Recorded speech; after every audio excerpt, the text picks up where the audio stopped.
I have not. I don't really get munchies, Did you but I think command that and has to do with supervise my the drone my team prior surgery. on the morning of J13 I was in Belize one to time. observe and Sorry, I'm talking sanitize again. and I'm gonna clear the stop. entire property, including the water tower?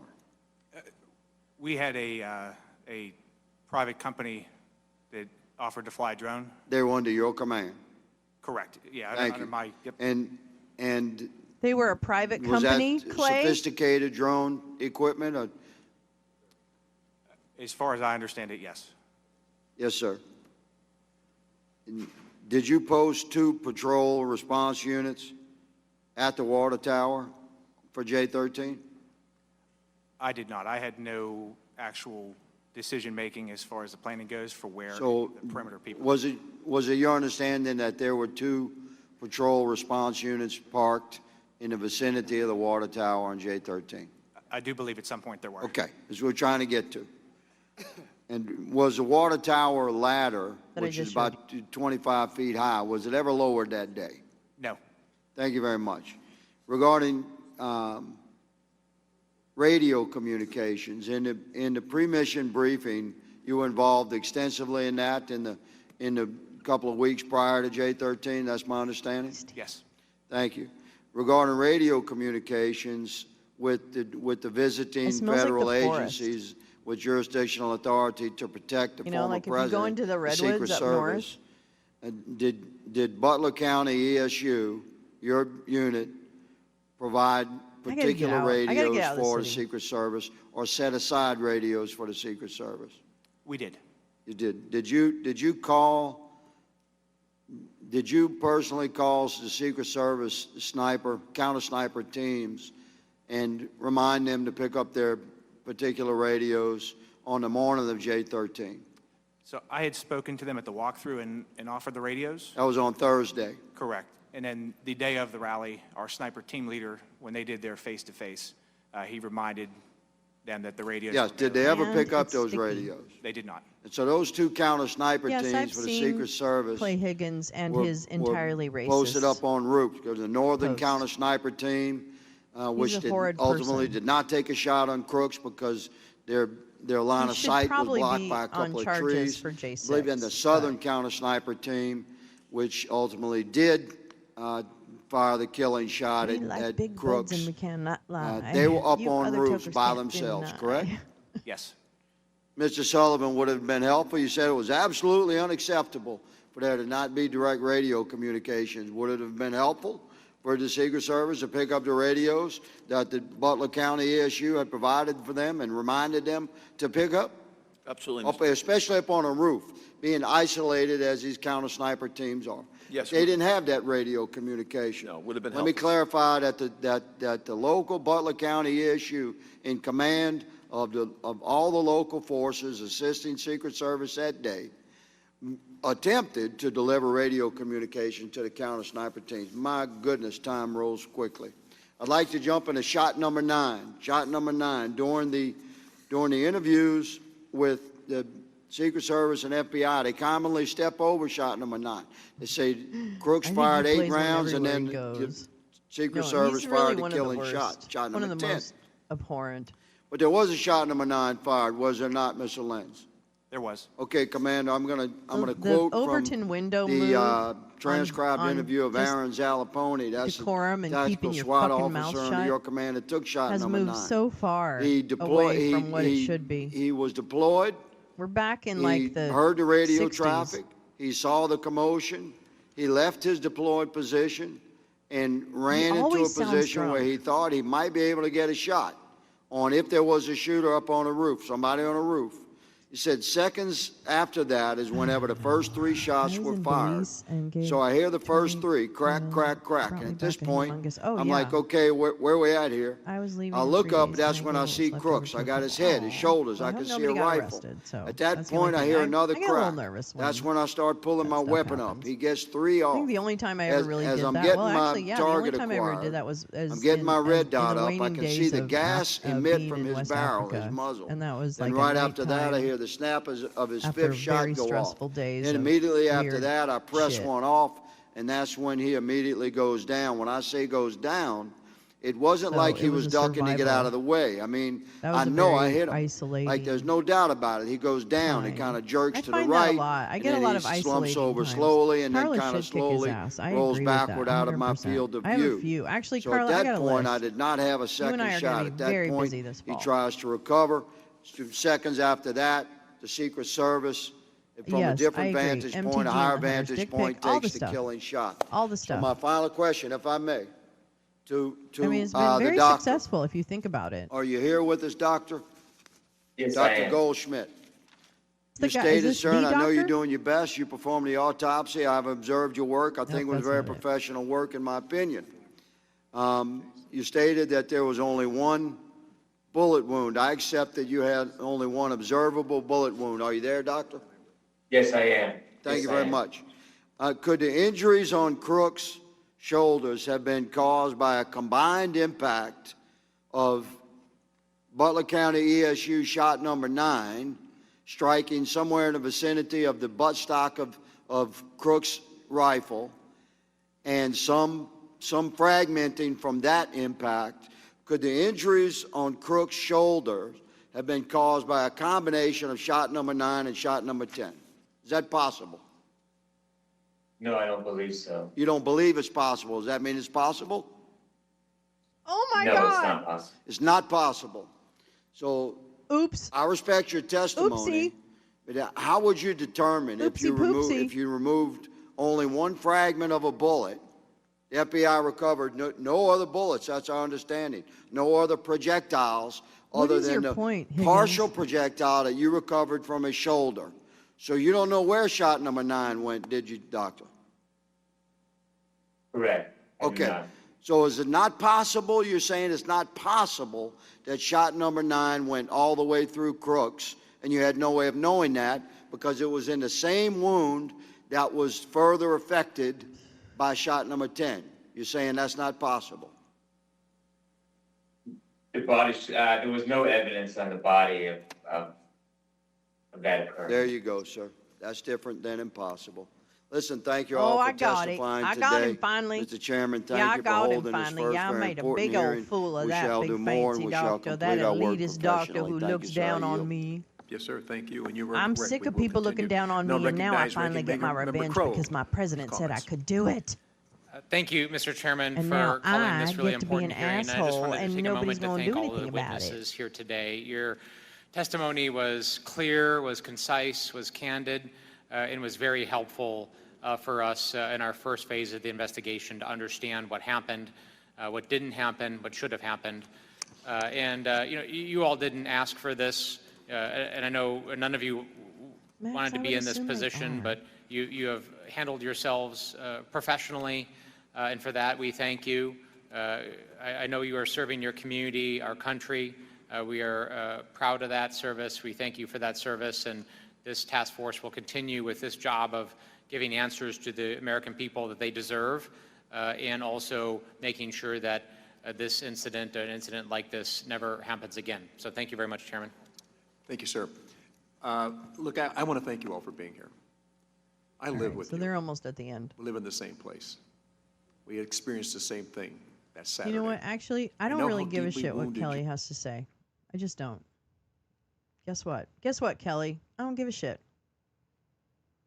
I just don't. So let me go to. Actually, I'm gonna go to because Eric Adams' press conference is pretty short, unless everyone's basically seen it. But I don't know. I haven't seen it, so I'm gonna do it anyway. Bum bum bum bum bum bum bum bum bum bum bum bum bum bum. Let me see. All right, let's see where we can go. We can go. We can go. All right, get out of there. Get out of there, duck. You're just like your father. Okay, here we go. This was Eric Adams recently in his press conference. The supporters of all ethnic groups that I hear, particularly the men and women of the clergy that's here, that have joined me here today. And we are not surprised. Agreed. We expected this. This is not surprising to us at all. The actions that have unfolded over the last 10 months, the leaks, the commentary, the demonizing, this did not surprise us that we reached this day. And I ask New Yorkers to wait to hear our defense before making any judgments. In about 30 minutes, you're going to hear a story of the case that is in front of us. This story will come from the federal prosecutors. And I ask to wait and hear our side to this narrative. From here, my attorneys will take care of the case so I can take care of the city. My day-to-day will not change. I will continue to do the job for 8.3 million New Yorkers that I was elected to do. And the 300,000 plus employees of our city government will continue to do their jobs, because this is what we do as New Yorkers. It's an insult to the hard-working people of the city that anyone would say that they won't do their jobs while this case proceeds in the background. Yeah, I have They are dedicated Dave's public servants. info teed and I up. have been one of them for many years, and they're going to continue to do their job, moving the city forward every day. It's an unfortunate day, and it's a painful day. But inside of all of that, it's a day when we will finally reveal why for 10 months I have gone through this. Oh, good. Sorry.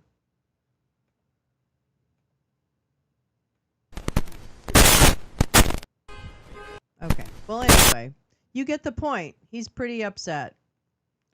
I understand. I understand he's upset.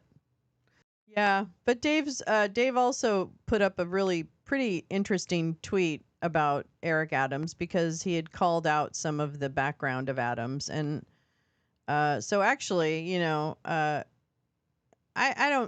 don't think Dave is actually hair on fire. I think he has intense research, and you know, he says what he says, and that doesn't mean anybody has to do anything about it, but you know, I think we make our own decisions.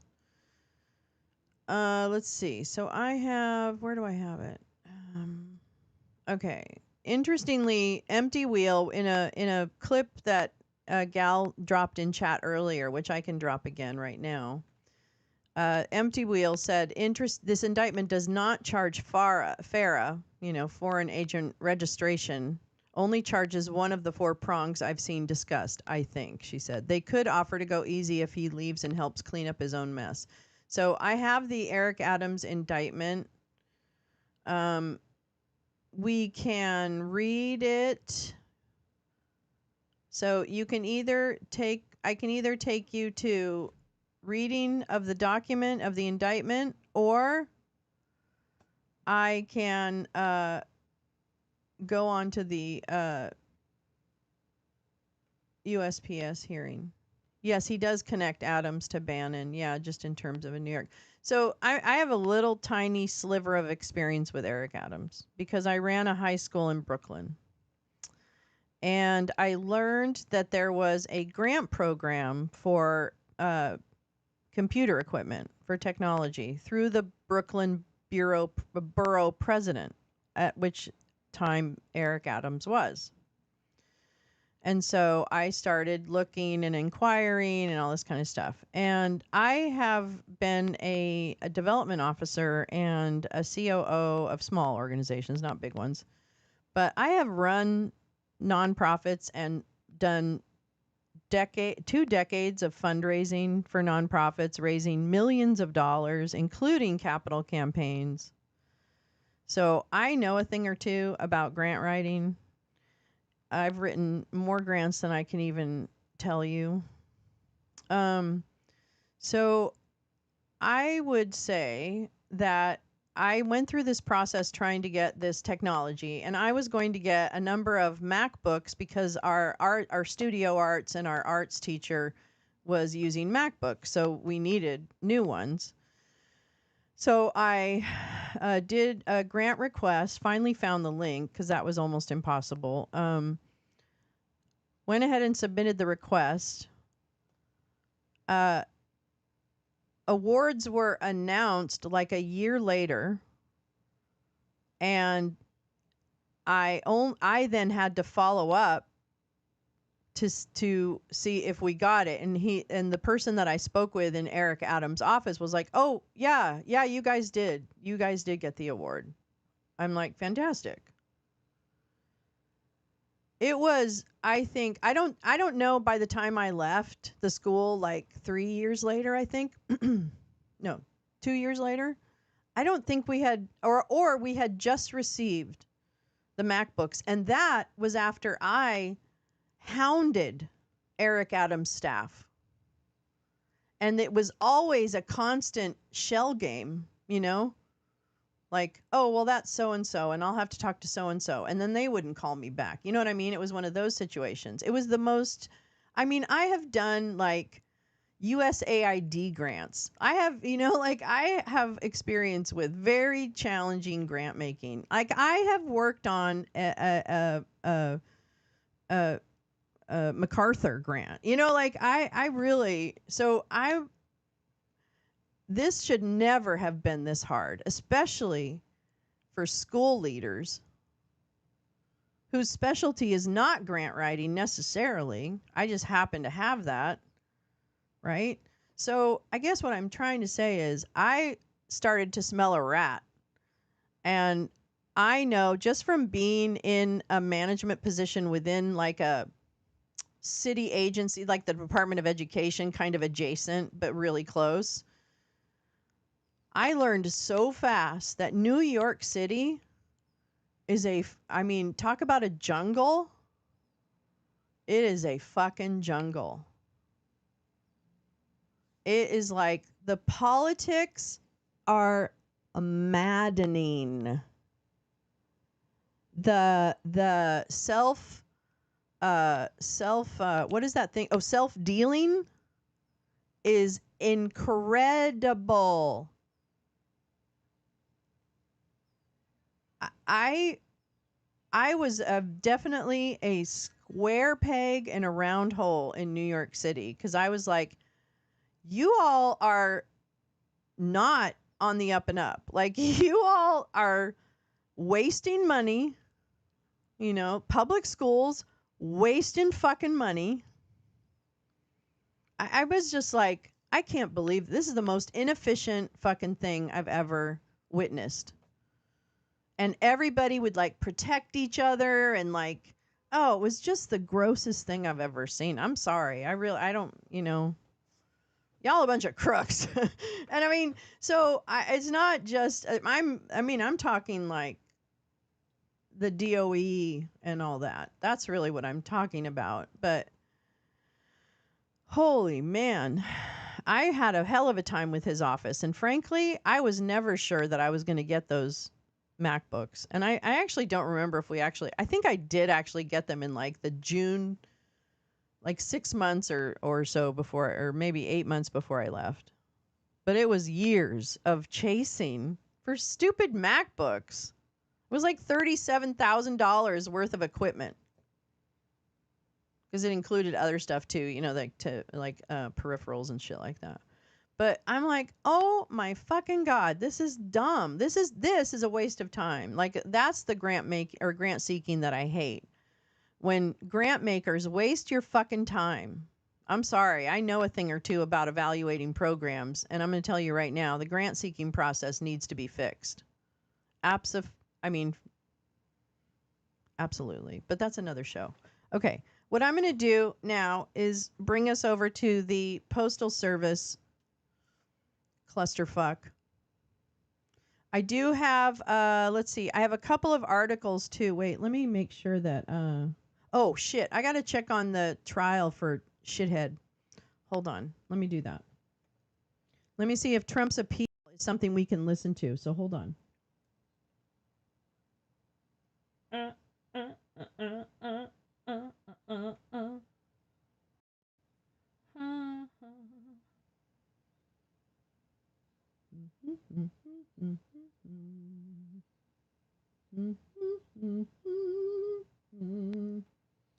Wait, what was I saying? I wanted the first appellate.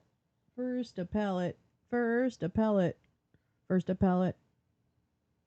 We couldn't hear it, but Iron Rupar says the crowd heckled Adams pretty good. Oh, that's funny. Well, New York is really brutal to their politicos. They are incredibly brutal, which deservedly so, I think. God damn, I don't know. Oh, sorry. I feel like I have been doing this microphone all wrong, and I apologize.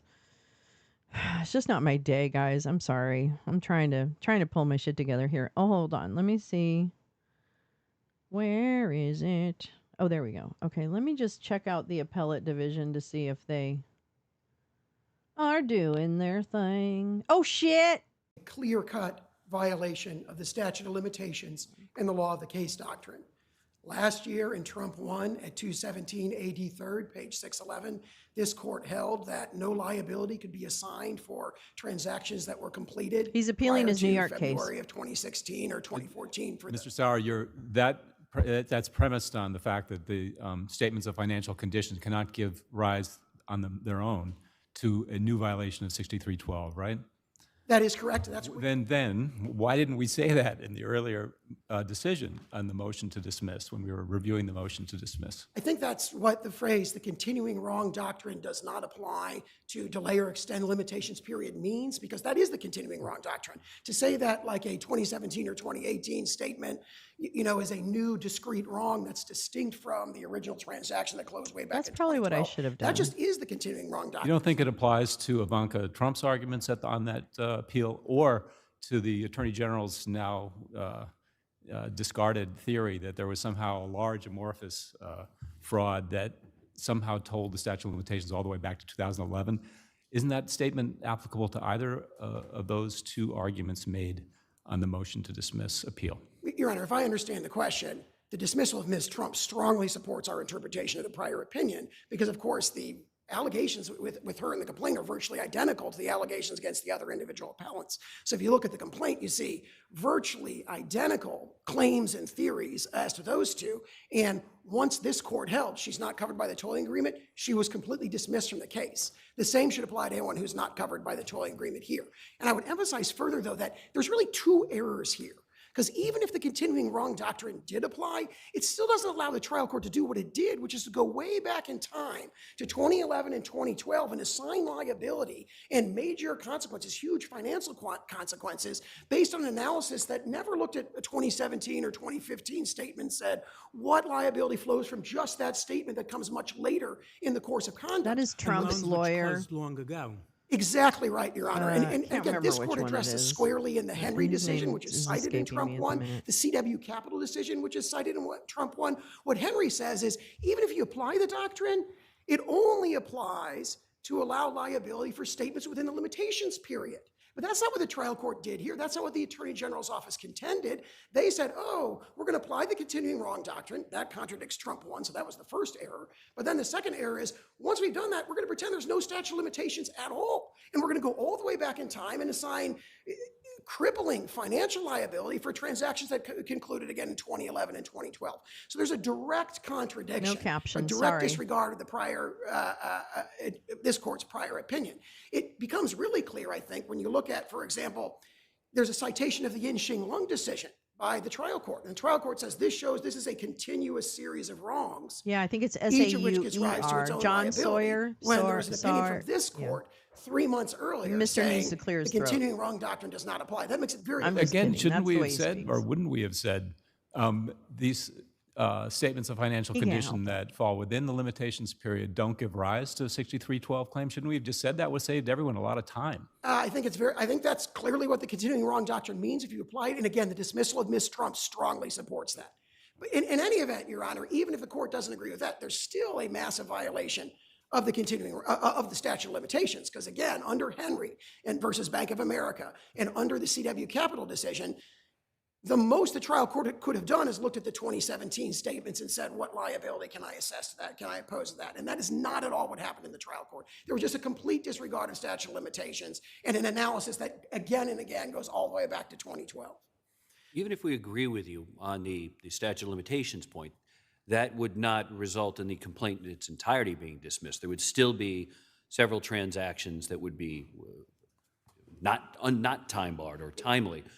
So This started 20 what is minutes ago. your response to, or what is your strongest argument as to for dismissal of those claims, those exited non-time-barred claims? Right, there would be 2 of the 10 that were charged in the complaint that we've identified that would only apply to those covered by the tolling agreement. Like Ms. Trump, if you're not covered by the tolling agreement, it's all gone, essentially. But in answer to your Honor's question, we argue that there was a complete failure of proof on the critical element of capacity or tendency to deceive, which is an element required of any 6312. Well, if I can stop you there, are you talking about a failure of proof at trial? Absolutely, Your Honor, as well as in summary judgment. So we raised this. Okay, but cause of action number 1, which is the fraud-based claim under 6312, liability on that was not tried, right? That was determined at summary judgment. That is correct, Your Honor. Okay, And so so we challenge it as to both, yes. I don't believe we can look at the trial record to answer any questions about the sufficiency of cause of action number 1 based on fraud. Don't we have to confine our review to the summary judgment motion record? Well, to the extent that the trial court Jay, in the final decision how are you was doing, baby? repeatedly referring to You still reinforce got its prior power ruling and in everything? Summary judgment, yes. Now, our position, of course, is that the failure of proof is even more defined, even more clear when you look at the summary judgment record. For example, just a couple citations. Let to me put know this if you in need a context. storm space. Summary judgment record, page 13965 of the record, is a Deutsche Bank witness, uncontradicted, saying if his net worth had been as low as $1 billion, for example, he would have gotten exactly the same deal. It would have been exactly the same transaction. That's uncontradicted. It's reinforced by the trial testimony. But could the They tried to trial scare- court it was have pretty credited scary Mr. this morning Hayes' when we were statement? listening He's to also a Mike's Deutsche Bank employee, correct? weather And he said that if the facts were, if the SFCs were incorrect, then they didn't properly assess the risk on these loans. Mr. Hayes said that. You would say that in your brief, I believe. He made a much more generic, if you look at that particular citation, he made a much more generic content that we want to make sure we're being, compensated for our risk. What is not disputed is the testimony that if the net worth had been as low as $1 billion, and again, this is the testimony of Williams, if the net worth had been as low as $1 billion, the deal would have been exactly the same.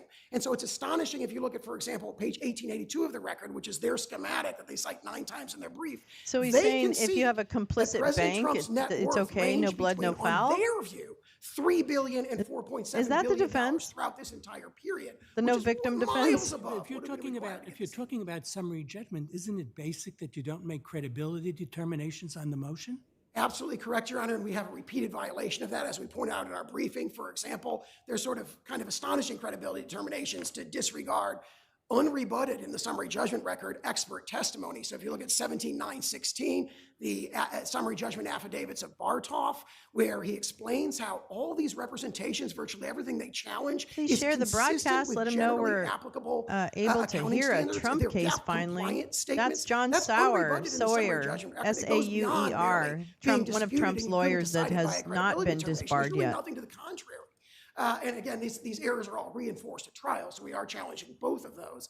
And if you look particularly at Professor Bartoff's testimony, you have this clear explanation that all the things that they say are misleading are things that are specifically approved in ASC 274. Creating an issue of fact, correct? Exactly right, Your Honor. That's exactly right, Your Honor. That's at the very least, that's a disputed issue of fact. It isn't just Professor Bartoff. There's a whole series. There's Professor Flemons. There's a whole series of experts. When you get to, yes, Your Honor. Well, you finished that, but then I have a question for you about the scope of the statute. Go right ahead, Your Honor. Okay, yeah. No, so just looking at the language of the statute, it says that it's enacted to promote the honesty and integrity in commercial marketplace in New York by stopping fraud and illegal business. So to accomplish this, the statute authorizes the Attorney General that whenever a person shall engage in repeated fraudulent, I know that you're challenging that, or illegal acts, that they can bring such an action. So why isn't the language of the statute here referring to the repeated and hurt, fraudulent but I illegal actually acts think that's probably just his or voice. persistent fraud or legality? He might have Why had an issue. doesn't I that don't know. define the scope of the statute? Why do we need He to go to literally always harm talks like or that, so threat of that is harm? his voice. Yes, Your Honor. So the standard is that, as this court held, for example, in General Electric, is there has to be a capacity or tendency to deceive or atmosphere conducive to fraud.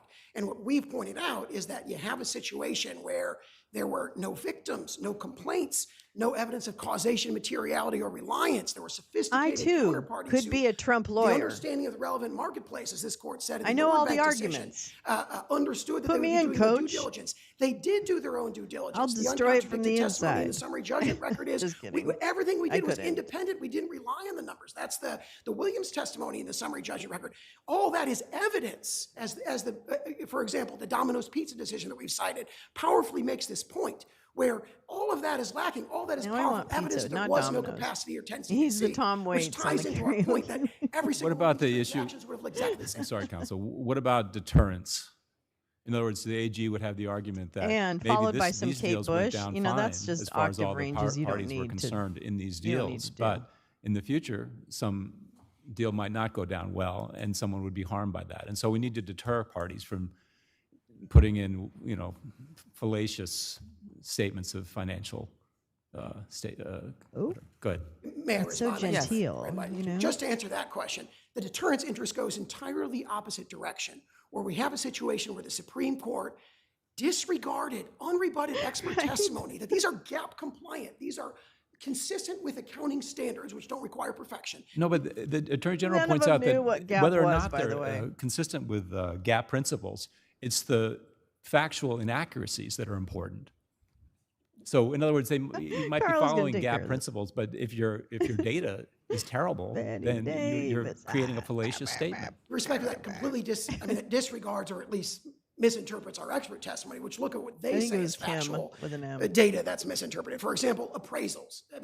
Essentially, the Supreme Court said if you got an appraisal in your file, you got to rely on that. You can't rely on your own independent judgment. They say that's a factual inaccuracy. GAAP says the opposite. At least that's the unrebutted testimony in the summary judgment record. And I would direct the court to page 17. So is it GAAP or the 916, beginning unrebutted of Professor summary Bartow's judgment opinions on that. language? I want to turn your Which is it, attention to a sir? different Can you subject pull up because your GAAP time- your red and light show is us on. where it hurt you? I'm trying to figure out Point about to the valuation GAAP where of it hurt you. Mar-a-Lago. I noticed that your expert, Mr. Moans, valued it at over $1 billion. He also said that if it was in the hands of a new owner, club memberships, 500 club memberships could be sold, generating $250 million. And what now? It generates revenue of over $50 million a year in 2022 and 2023. And Supreme Court values it at $18 to $27 million because of restrictions. Do you have anything to say about those restrictions taking it down in value to such an extent? Those are, I'd say two things in response to that. First, what? The Shubin affidavit. Did he say directly 500 addresses to that. total That was $250 million a Because there are year? no restrictions Or on it. whatever? He says there aren't, Shubin says there are I mean, no do you have to pay that He says you have to membership a year? interpret- He says the trial court looks at one document in isolation, the deed of conservation. Mr. Shubin says you got to look at all 5 documents. Is that $50,000 a including year? The historical practice there to understand what the actual policy is. And for example, Am I they say doing that you math couldn't value it as a private residence, but he's been using it as a private residence since 1995, continuously to this day. But the more fundamental point is that valuation, where he relied on a tax assessment, illustrates the hazards. That's to the marketplace as $500,000 whole a year. From having the Supreme Court That's $500,000 cite things like that's cheapo marks in $500,000 a footnote year. 9 of the summary judgment That's position. $500,000 I know a it when year. I see its standard Is from it a year? obscenity Wait, law from I need to- Justice no. Potter Stewart I to need to decide look what's this a up. Hold on. misrepresentation in these statements. When you have expert testimony unrebutted that says these are gap consistent, if we have a system where you can issue perfectly accounting clear and basically statements that comply with GAAP, and you're held, well, we have another standard, I know it when I see it, that's good, that's bad. People can't do business in real estate. So, Thank you. thank you, Your Honor. Oh, I'm sorry. There's another question. Sir, are you asking us to draw any bright line rules as to the contour of the AG's authority under 6312, or are you asking us to scrutinize the evidence that was adduced either at summary judgment with respect to claim number 1 and then at trial with respect to 2 through 7? The latter, Your Honor. So our argument is on the unique facts of this case, you cannot come to the conclusion that the plain language of the statute was violated. And we argue, obviously, that it raises constitutional questions as well under Grasso and under the excessive fines clause and so forth. We make all those interpretive arguments. But the fundamental point is, if you look at these unique facts on this case, the statute just doesn't cover it. Everybody, If it does, it has no this is from August 5th, 2024 in 6312 in The Guardian. Support the taking the action that was taken. It went up That's to exactly right. It went up to $1 million this year. Thank you, Your Honor. Sorry, I know I'm fucking with this and I shouldn't be. Okay, did you hear what I said? Did you hear what I said? Brian Isaac, as you know, I represent Did you- the is it a non-party year? appellant attorneys. My argument is not as sexy as the other arguments, but I think it's a hugely important argument to me as an appellate litigator. I think that the New York State judicial system is the best in the world. I don't think it's better arithmetically. I think it's better geometrically. And I think most of the credit goes to you, but some of it goes to us also. You can't do your job in an exemplary fashion unless we do our job competently. And every single lawyer who practices in New York knows it's not what you get at the trial level, it's what you keep in the appellate division. It is an absolutely horrible idea, in my judgment, to sanction attorneys for making motions for summary judgment in cases Okay, that's where the initiation they have to fee. do it to preserve the issue, not only here, Your Honors. You don't want to take a chance on the appellate court saying, oh, they didn't preserve the issue.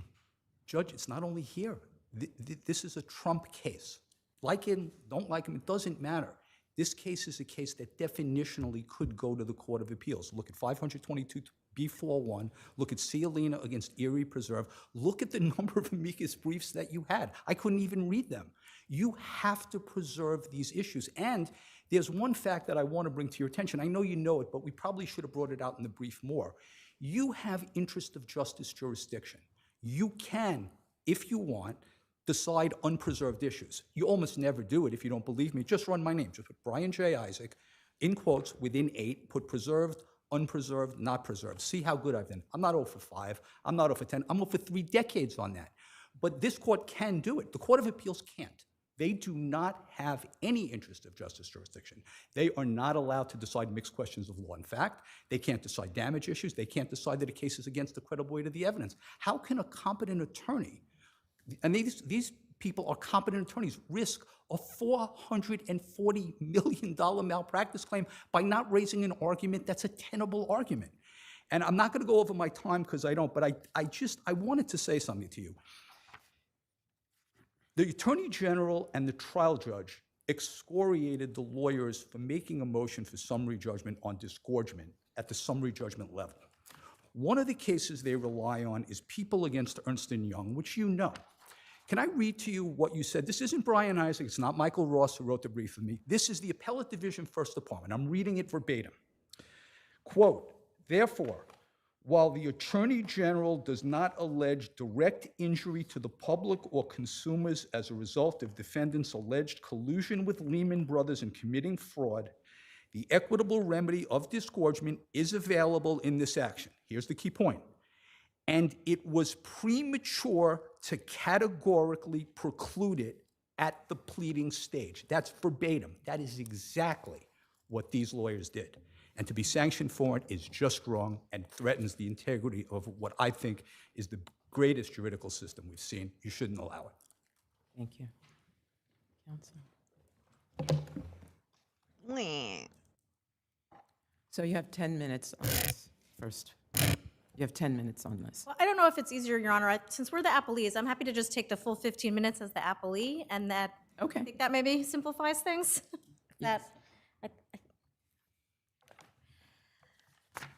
May it please the court, Judith Vale for the New York Attorney General's Office. All of the defendants repeatedly Ms. violated... Vale, can you identify any previous case in which the Attorney General sued under Executive Law 6312 to upset a private business transaction that was between equally sophisticated partners where the supposed victim had the ability and legal obligation to discover the allegedly misrepresented matters by conducting its own due diligence, where the supposed wrongdoer advised the supposed victim through written disclaimers to conduct its own due diligence and to draw its own conclusions, where the alleged misrepresentation almost entirely concerned inherently subjective valuations of properties and businesses. Yes. And where the victim never complained about any fraud in the transactional losses from it. Because I've gone through the cases which you've cited, and all of them always involved a consumer protection aspect. It involved protection of the market.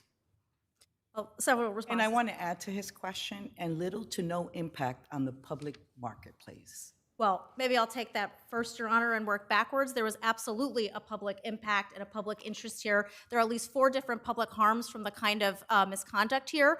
First of all, when deceptively hidden risks are injected into the market, that does hurt the counterparties, and there was harm to the counterparties here, but it also harms other market participants and the market as a whole because they are not understanding the risks, they are not pricing them in properly, and they are not prepared for what might happen if the true risks come to pass. Also, as the legislature made clear in passing 6312, it was concerned with harms to the honest business people who don't do the misconduct and therefore don't get the kind of benefit that they got here. I suppose you're referring to the fact that Trump received a lower interest rate than he might otherwise have received. But haven't you yourself conceded that the assets were sufficient to get the lower interest rate of the private wealth management direction? Absolutely not, Your Honor. That's right. Not conceded one bit, and the evidence is to Audits the are contrary. so dirty. If you look at what the Deutsche Bank witnesses testified to, Haig said that the financial strength of the guarantor affects the pricing in terms of the loan. That's in the record at 28167 to 68, and it affects whether the private wealth management group would be allowed to do this deal at all. That's at 28150 of the record. And you have to remember something. As the net worth as the statements were coming in, the Deutsche Bank was doing a stress test. So if without the fraud, the net worth and liquidity would have started much lower. And then you do the stress test and it takes it down much lower. It does not look like such a strong financial guarantee anymore. It does not look like an ironclad guarantee anymore. And it was absolutely a fair inference that Deutsche Bank would not have given these loans without the financial strength being inflated. That was also evident from Haig and McCarty testifying about the incredible Doesn't Mr. collateral. Doesn't Mr. Hay testify that there were 14 factors and this was the least important factor? Well, certainly there are multiple factors that go into the risk assessment, but both for materiality and for disgorgement, the issue is not whether there's only one factor. There's often a lot of factors that are being considered. For materiality, it's whether it's important to the overall total mix of information, and this was absolutely critical to the overall mix of information, not only because they were looking specifically at what the net worth was in order to decide the terms of the loan, in order to figure out whether they would take on this risk. Maybe it's time to bury but also the the beefs financial statements were coming in the backyard each year, and they were important, critical to the loans each year because Deutsche Bank was reassessing the I'm sure risk it'll go back to every normal in a minute. single year, and it was using. I'm sorry, but what's being described sounds an awful lot like a potential commercial dispute between private actors. Well, to go back to the first question about whether there's other examples of this, there are other examples of this. In the First American case, the Attorney General brought a 6312 case where the transaction at issue was between a very big bank, Wells Fargo, and a professional appraisal firm. But it wasn't the concern there that the public would ultimately be negatively impacted and affected by what those corporate actors were doing. And that concern is here as well, because when you have hidden risks getting injected into the market, that hurts the market and honest participants in the market. And the legislature also decided, contrary to what defendants think, that making sure that business in New York stays honest is the way to attract and keep business So to that in New point, the Executive Law 6312, I just want to read a section of it. Well, not exactly, but was enacted to promote and protect honesty and integrity. It's the same question I asked the other side. In commercial marketplaces in New York, by stopping fraudulent and illegal businesses. To accomplish this purpose, the statute authorizes the Attorney General to bring civil enforcement proceedings on behalf of the people whenever any person shall engage in repeated fraudulent or illegal acts or otherwise demonstrate persistent fraud or illegality in the carrying on, conducting, or transacting of business. I don't read harm or threat of harm in that, but the other side is saying that that is to be read into the statute. Are there any cases where the language harm or threat to harm limits the scope of the Attorney General? No, Your Honor, not as to liability and not in cases like this where what the Attorney General is seeking is injunctive relief and disgorgement. Greenberg from the New York Court of Appeals and Ernst & Young from this court make clear that reliance by a counterparty and actual harm to a counterparty are not required for liability for any of the claims here. And remember to think about the illegality claims as well, because it's not just fraud. Could you just let her finish the question? So for the the answer, illegality please. claims, you look to the underlying penal law provisions. And for something like issuing false financial statements, there's no requirement for reliance. There's intent and there's materiality, which was proved at trial. But if someone issues a false financial statement to their counterparty, the counterparty gets it and is not fooled, picks up the phone and calls the enforcement authorities, the crime has still been committed, even though the counterparty didn't rely on it at all. Now So I get it, that's- Jim. You're pointing to Now I get Ernst it. & Young, you're pointing to First American. Ernst & Young, you're dealing with the collapse of Lehman Brothers. First American, you're dealing with an action brought against an appraiser who overvalued properties at the behest of a lender perpetrating a scheme to induce unsophisticated consumers into taking out home loans that they could not afford. It hardly seems that that justifies bringing an action to protect Deutsche Bank against President Trump, which is what you have here. I mean, you've got two really sophisticated parties in which no one lost any money, and that was the point of my initial question. Every case that you cite involved where there was damage to consumers, damage to the marketplace, you've got a scheme to get unsophisticated consumers to take out home loans, you got a collapse of Lehman Brothers. You don't have anything like that here. Well, first of all, Your Honor, the statute doesn't require that whatsoever for liability. And the statute is written broadly because the legislature wants the Attorney General to go in and stop fraud and illegality. Counsel, whether an it- example of what you're talking about, I think, is People versus Allen, isn't it? There it was just a dispute among partners. Yes, and the it didn't affect the investors- public, I mean, Sorry, go ahead. at all. But I think you hear underneath all these questions, the question of mission creep. Has 6312 morphed into something that it was not meant to do?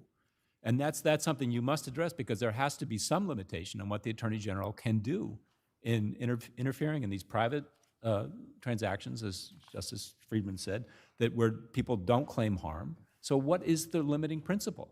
Well, I'll say two things, Your Honor. Well, first of all, the limiting principle are what's in the law. So the illegality claims require intent. They require materiality. Let's talk most about the of them. but talk about the standalone. Just for the 6312 fraud. Well, this court has defined that rather broadly, but there are still limits. It is not falsity in the wind, first of all. It is not falsity Okay, that you I'm just discover gonna someone on the say, couch. It if has I'm to being be attacked by one of the related and relevant stalkers, to the business it would be at nice hand, if some and of it the does have to bigger have a accounts that are capacity in or that tendency fucking to thread deceive. It has to have a did capacity or something tendency about to it. deceive. Fuck, And man. I will stress, Your Honor, that Y'all are just this fucking- does have harm to the public and to the markets. And I think what Your Honor is saying is that in some of the other cases, the ripple effects happen to happen. It went so far that the ripple effects from fraud went on to hurt the market. But what the legislature wanted was 6312, just like for the Martin Act. And the Court of those Appeals cases talks where about you- this in Assured Guarantee. To be prophylactic, is that what you're about to say, counsel? Yes, look at the Assured Guarantee case from the Court of Appeals. It talks about how a big point of these statutes, not the only point, but a big point is for the Attorney General to go in quickly to stop the fraud and illegality before it gets to the point that counterparties are harmed or it has those kinds of ripple effects in the market. I do want to, though, push back on the idea that Deutsche Bank never complained and wasn't harmed at all. Deutsche Bank did complain. When they first found out about the alleged misstatements and omissions, they raised serious concerns with defendants, said that misstatements in the financial statements would be an event of default. They asked for more information, and when they didn't get more information, they exited the entire relationship with the Trumps. That shows that they cared about the financial statements being truthful and accurate. What and year that was they that were, in? What year was that in? It was right when they first heard about the allegations, so I believe it was 2020, Your Honor, although I'd have to check the precise year on that. And Mazars as well, when Mazars found out about the alleged misstatements and omissions, they also sent a letter saying these financial statements should not be relied upon anymore. Well, and So then it is they not did. true They that just the recently counterparties did business didn't with the care Trump or never organization complained, in the even UAE. though that's not So what is it, required for Mazars? 6312. Also, Are you not standing for the I'm fraudulent moving off topic, so if you have a question on this numbers, or are Be a you better topic than perfectly mine. fine? Back to Justice Moulton's point about line drawing, What a because I do fucking think joke. that is very important in this case.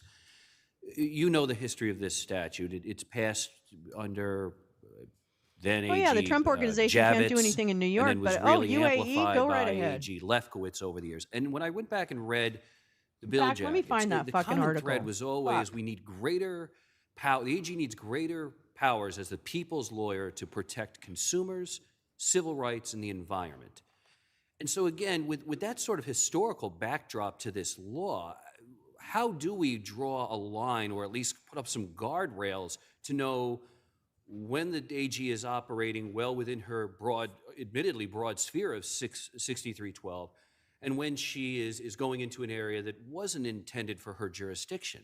Sure, Your Honor. Well, I will say, although there was certainly concern about consumers, especially at the outset of 6312, in some of the legislative history, there were multiple bills being passed, and some of them were more specifically consumer protection statutes, which I think explains some of the focus. And the legislature wrote this statute. It doesn't say consumers in it. It wasn't focused. I mean, of course, we want to protect consumers. I'm not, And not it saying does otherwise. start off. It does start off with the words to protect honesty and integrity in the commercial marketplace. So Yes, Your Honor. And it also is it says quite broadly, whenever any person engages in fraud or illegality, whether that is meant to include businesses large or small, because this kind of deceptive risk does cause problems for the honest business people who don't do it this way and don't get the ill-gotten gains. And it does inject risks into the market. I mean, Your Honor, there was probably a time when most of us didn't know what a Repo 105 was, which is what brought down Lehman, or what a RMBS was. And maybe, in an ideal world, the Attorney General or somebody else would have gone in and stopped that fraud and illegality when it was still just among the sophisticated counterparties and before it had the enormous harms and ripple effects that it ended up having. let me just ask you, you mentioned about the ripple effect, going on. If the threat of harm or whatever the ripple effect is so remote, does the conduct fall still? I mean, how remote does it have to be? It's the same question with regard to this line drawing in order for the AG to follow through. I mean, I think the remoteness Or problem until is, it's outside of the scope of the statute as intended. I mean, I think, at least for 6312 fraud standing alone, I think the limit does come in through the capacity or tendency to deceive requirement. I don't think that the legislature wanted to have this kind of like evaluation about the precise harm out of a specific transaction. I mean, that's why harm is an issue that might be for restitution, but that's not an issue here. But there is a limit, and it comes from the tendency or capacity to deceive standard that this court has put on that does incorporate a materiality-like standard. I think when we say materiality is not required, we're talking about the reasonable investor, that materiality is not. I'm going to stop it for a minute because on July 6th, I don't know how I came across this, but I tweeted, oh, here we go. No, on July 2nd, where am I? I said, wait a minute.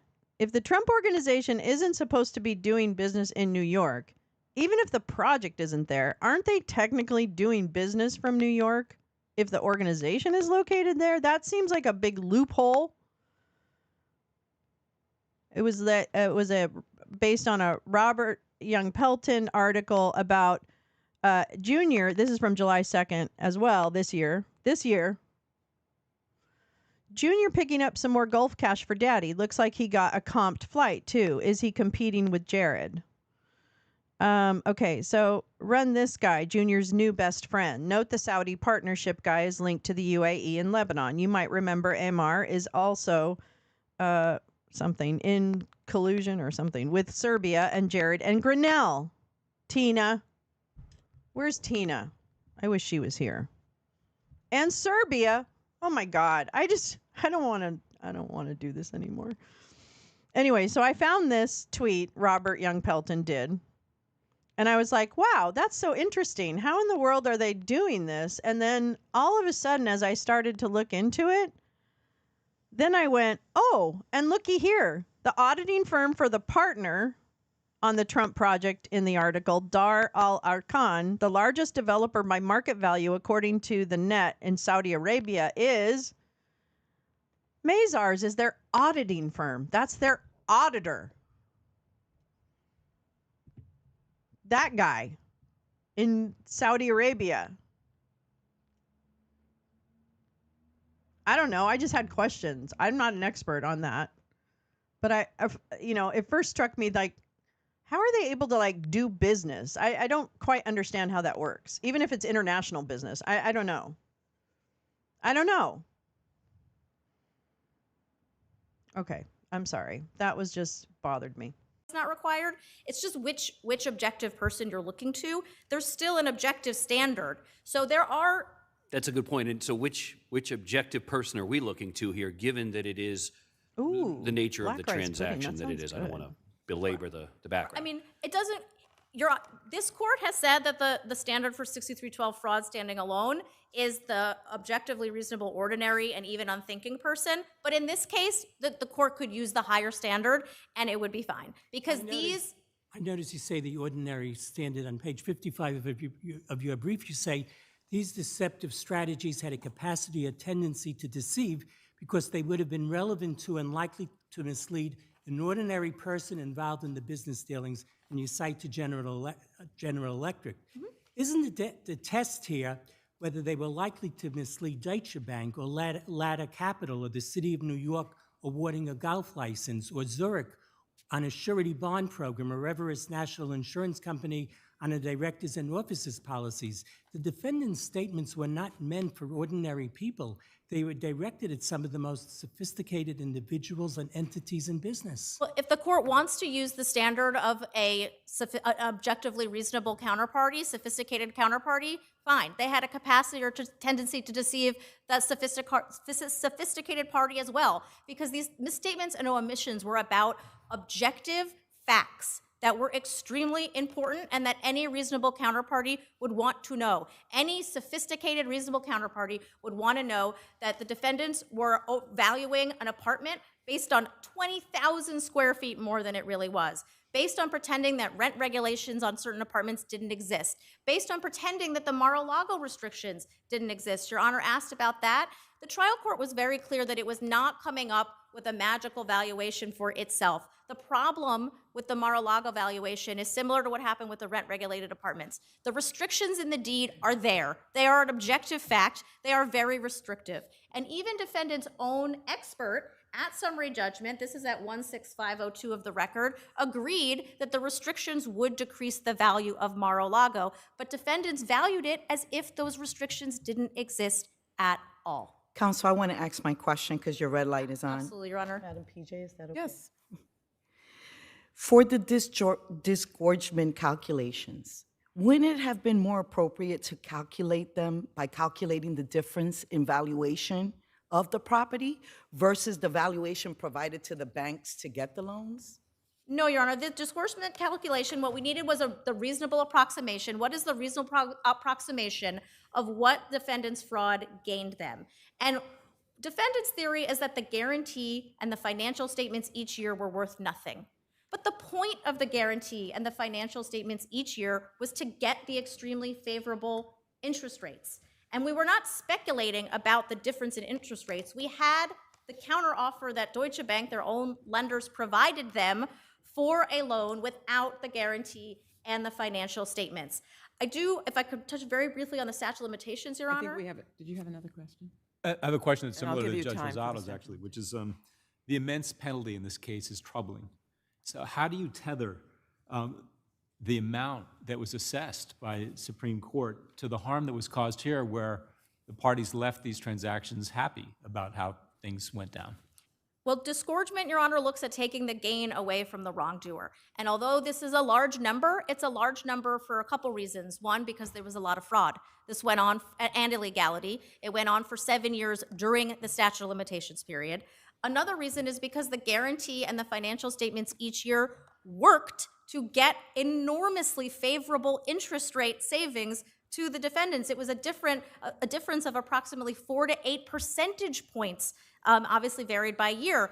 That is an enormous benefit that they got from the misconduct, and it is not an excuse to say, well, our fraud was really successful, so we should get some of the money. Was there double counting in the damages assessed for the old post office and the Ferry Point? No, there was not. There was not double counting, Your Honor. Two points on this. First of all, the interest rate savings and the sale profits are separate pots of money. The defendants got the interest rate savings off the top. There's no suggestion that they invested that savings into the OPO. They were using the loan, and so they got the interest rate off the top. That was the savings that they got. Each year within the statute of limitations, they were getting a savings by doing the fraud over and over again and the illegality. And then the sale profits are separate. And the sale profits, it's not the proceeds. The proceeds of the loan of the sale were around $370 million. The trial court took out the repayment of the Deutsche Bank loan, and I think defendants themselves had taken out already the taxes. And Mr. Trump testified that the number for him, around $126 million in profits, was his profit. That was his profit or more. I'd happy to talk about the statute of limitations quickly, although I see that my red light is on, so. Well, I'll give you more time for. Sure, Your Honor. On the statute of limitations. How much? I'll give you 3 minutes. Thank you, Your Honor. On the statute of limitations, each use of a misleading statement in business and each issuance of a false financial statement is a violation of the statute. And it is helpful to look at the illegality claims. Every time someone issues a false financial statement, that is a crime. And it is no excuse under the statute of limitations to say, oh, although I issued a false statement in 2017, I should somehow, for statute of limitations purposes, be free and clear because I also issued a different false financial statement in 2011. Is there any tension between your position and our prior decision that said we have to look to the accrual as of the date the transactions were completed? No, Your Honor. I think the best reading of that language is that the transactions completed. The transaction is referring to the conduct that the statute is referring to, which is the fraud or illegality. So each time you issue a false financial statement, for example, that is a transaction. I don't think it's referring to the loan. No, Your Honor. If the court had wanted to refer to the loan completing or the loan initiating, Thank you, it Carla. would have Please said do. that. Commence And Ivanka spamming. was much differently situated.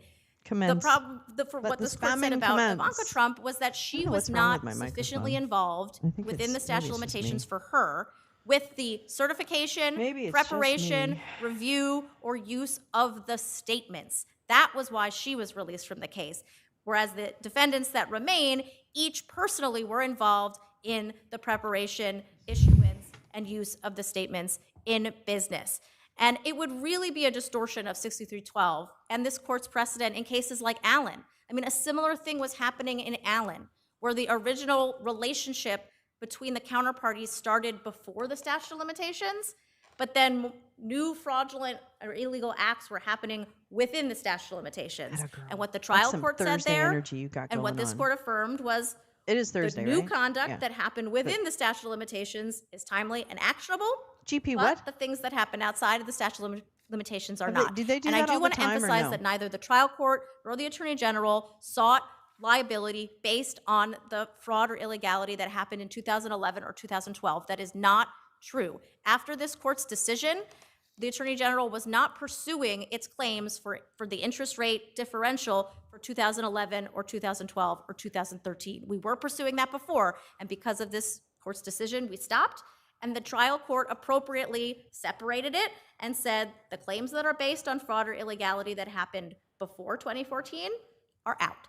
And the ones that happened in the statute of limitations period are in. Do you want to respond to? Well, I can touch very briefly on the sanctions, Your Honor. I think for the sanctions, I'll say two things. And one is it was not just one frivolous argument. It was multiple frivolous arguments happening. including both at summary judgment, raising the argument that disgorgement is not allowed under 6312 as a categorical matter. That is foreclosed by controlling New York Court of Appeals precedent in Greenberg. And counsel misquoted Greenberg I in just making need that everybody argument to to take make a it chill seem pill, as right, if in the Greenberg world, had right? not said what it said. China, And it was everybody, that just calm combined down. with raising purely You know? legal arguments about standing capacity to sue, raising those arguments just ordered some again donuts. for the third I need time some donuts. after the trial court had warned them Bobo is and getting said some at the donuts. motion to dismiss stage, these Which arguments we are like frivolous, holy but I'm not going to donuts. sanction you now. I'm warning you. great donut And I place. understand the need and the feeling to preserve the need to preserve arguments for appeal. As an Holy appellate Grail attorney, I donuts, understand that. actually, in but Los what Angeles. counsel did here was That's our not donut place. write a sentence or two and They're say, really for the good. purposes They're of just really preservation, yummy. we are adding this to our brief. And they feel like they you're wrote eating the something good whole for you, argument but again, you're not. relying on all the same cases and all the same legal arguments without explaining what, as a factual matter, was different, and that was unnecessary and frivolous. Thank you. Thank you. Mr. Sauer?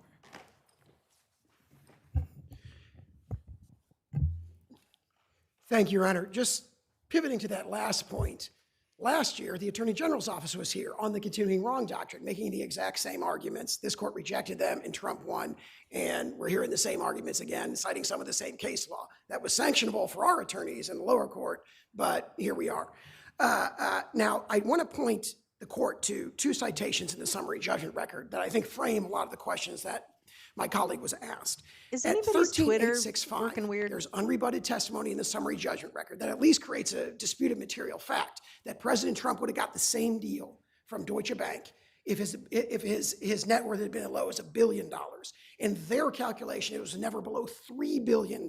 So it's triple the threshold.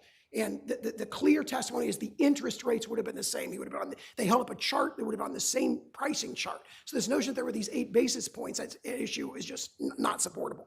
Secondly, at 20,042 to 44 of the record and in other places, the Deutsche Bank witness said, we independently assess all these valuations. We are not relying on the numbers that the client is giving us. We do our own independent assessment. That is our due diligence. That's the understanding of the relevant marketplace. I'm sorry, sir, but Nordbank? so we're talking now about cause of action number one, the fraud under 6312. Yes, and the causation argument as to disgorgement. Yes, Okay. yeah. So we know under, point taken, as to the liability on cause of action number one, we know fraud under 6312 has a much broader meaning than common law fraud. And so there it's, as your friend pointed out, the standard is the capacity or tendency to deceive. Did those statements have the capacity It's been kind of a to dumb deceive? morning. I don't know. Absolutely not, Your Honor, for at least First three thing was reasons. dumb. First of all, they're gap compliant. They're not misrepresentations. All the key things they point to is this was wrong and this was wrong. The unrebutted testimony, certainly in the summary judgment record starting at 17,916, Certainly in the summary is judgment record. This is what you do in a financial statement. You are allowed Not to in the do testimony. this. You are allowed to predict, for example, that you'll get your rent restrictions lifted or you'll get authority for, more units at Aberdeen. You're allowed to do that. You're allowed to make optimistic projections. You're allowed to disregard appraisals. What Professor Bartoff said is that appraisal could be sitting on your desk and you don't have to rely on it. And there's actually really powerful evidence in this case to show why that's true. Because if you look at 40 Wall Street, they said, in 2011 and 2012, the appraisals of 40 Wall Street were at 200 to 220 million, and you said 527 million. But they overlooked that a couple of years later, Cushman revised its appraisal and said it's worth 540 million, virtually matching what we had said and they say is misleading. So it's kind of these astonishing issues. It's very similar to the valuation of Mar-a-Lago as $18 million based on a tax assessment. It's preposterous.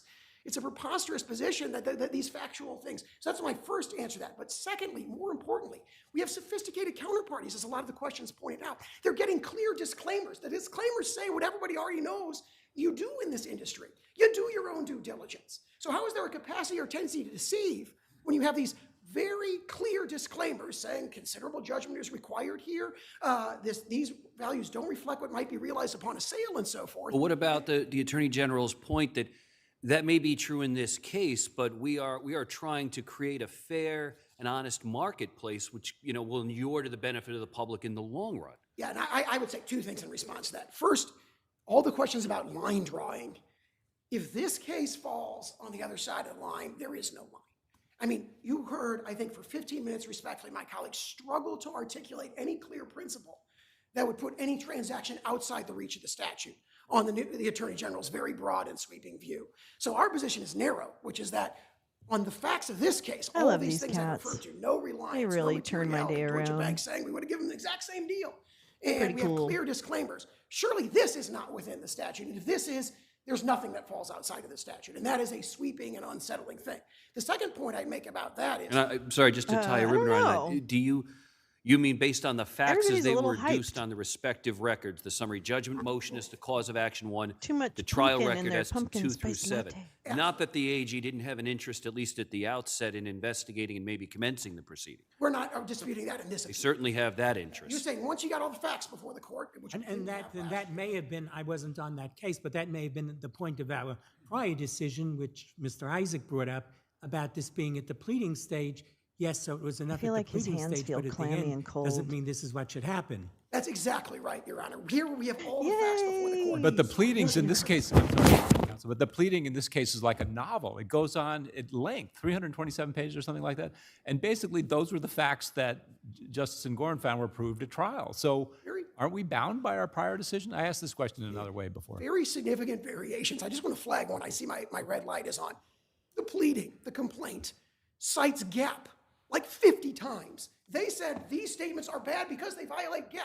But you go to the summary judgment record, they have nothing. They don't put actually am anything on proud of GAP. my The trial Giuliani court never collection. cites GAP. Our experts say these That's are what GAP I'm proud of. compliant. That's unrebutted. So there's this totally, the record looks totally different. I once might all the have to facts do a are in. collage. I know my time has expired, so I thank the court for its time. Thank you. Your Honor, I'm actually going to go under my time. I just have one observation, and I don't know, maybe I'm wrong about this, but this argument, Good if way it to start. doesn't show why not making a summary judgment motion was appropriate, I don't know what is. There was absolutely nothing wrong with what the attorneys did.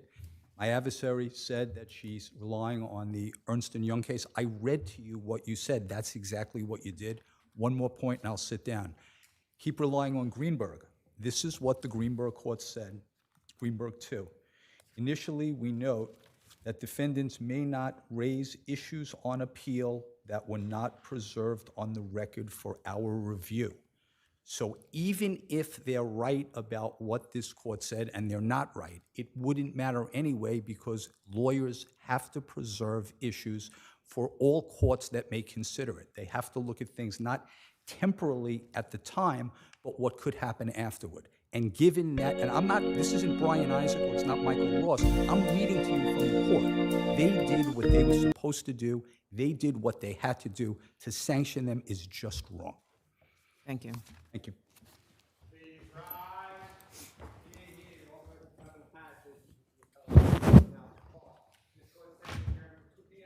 Yeah, but this is Oomp's song. Oh, wait, what are we doing? Oh, we're done? Shit. All right, whatever. All right, that's done. That's great. Happy to hear it. All right, okay, be quiet. All right, so this is Oomp's song, and I just threw a bunch of random video clips together. It's a good one. It's one of my favorites. Oomph composes amazing songs. Really good music. So let's take a listen to this little gem. Hopefully he doesn't strike me. No, I'm kidding. Oh, wait, why isn't it? Oh, here we go.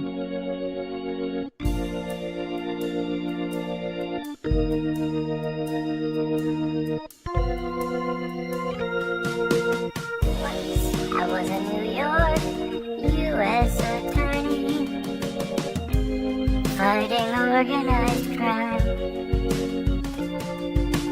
Now I'm a Roger Stone type fixer. How hard could it be? Brother, can you spare a dime? Once when I was mayor, 911, I preened on all the nation's TVs. Now I spend my time in court getting done.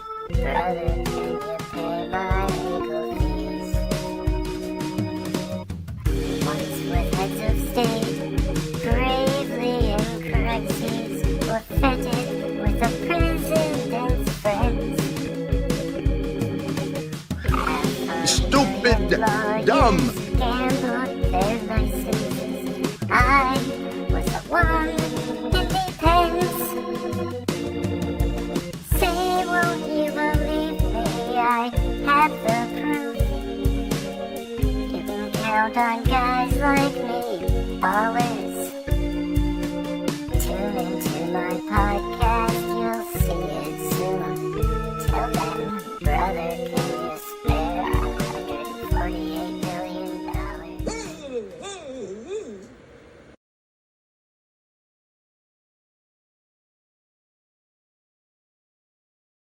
Credit where credit is due. There's another Oomph Camel Rest. Amazing. Please go to Oomph's channel. It is so good. So good. Whoops, wait a minute. Sorry, I thought I stopped it. But please visit that channel. Such creativity. I love it. You went to Oomph's, and I know it's just really clever. And you really, if you listen to some of the Creative Commons is satisfied. Thank you, sir. Thank you, sir. Yeah, Rudiani, right? He's like a bad penny. Bad penny. Okay, we're going to go back to the Postal Service. What time is it? I just want to make sure. Oh, it's fine. Perfect. Perfect. Okay, so let's do... Oh, yeah.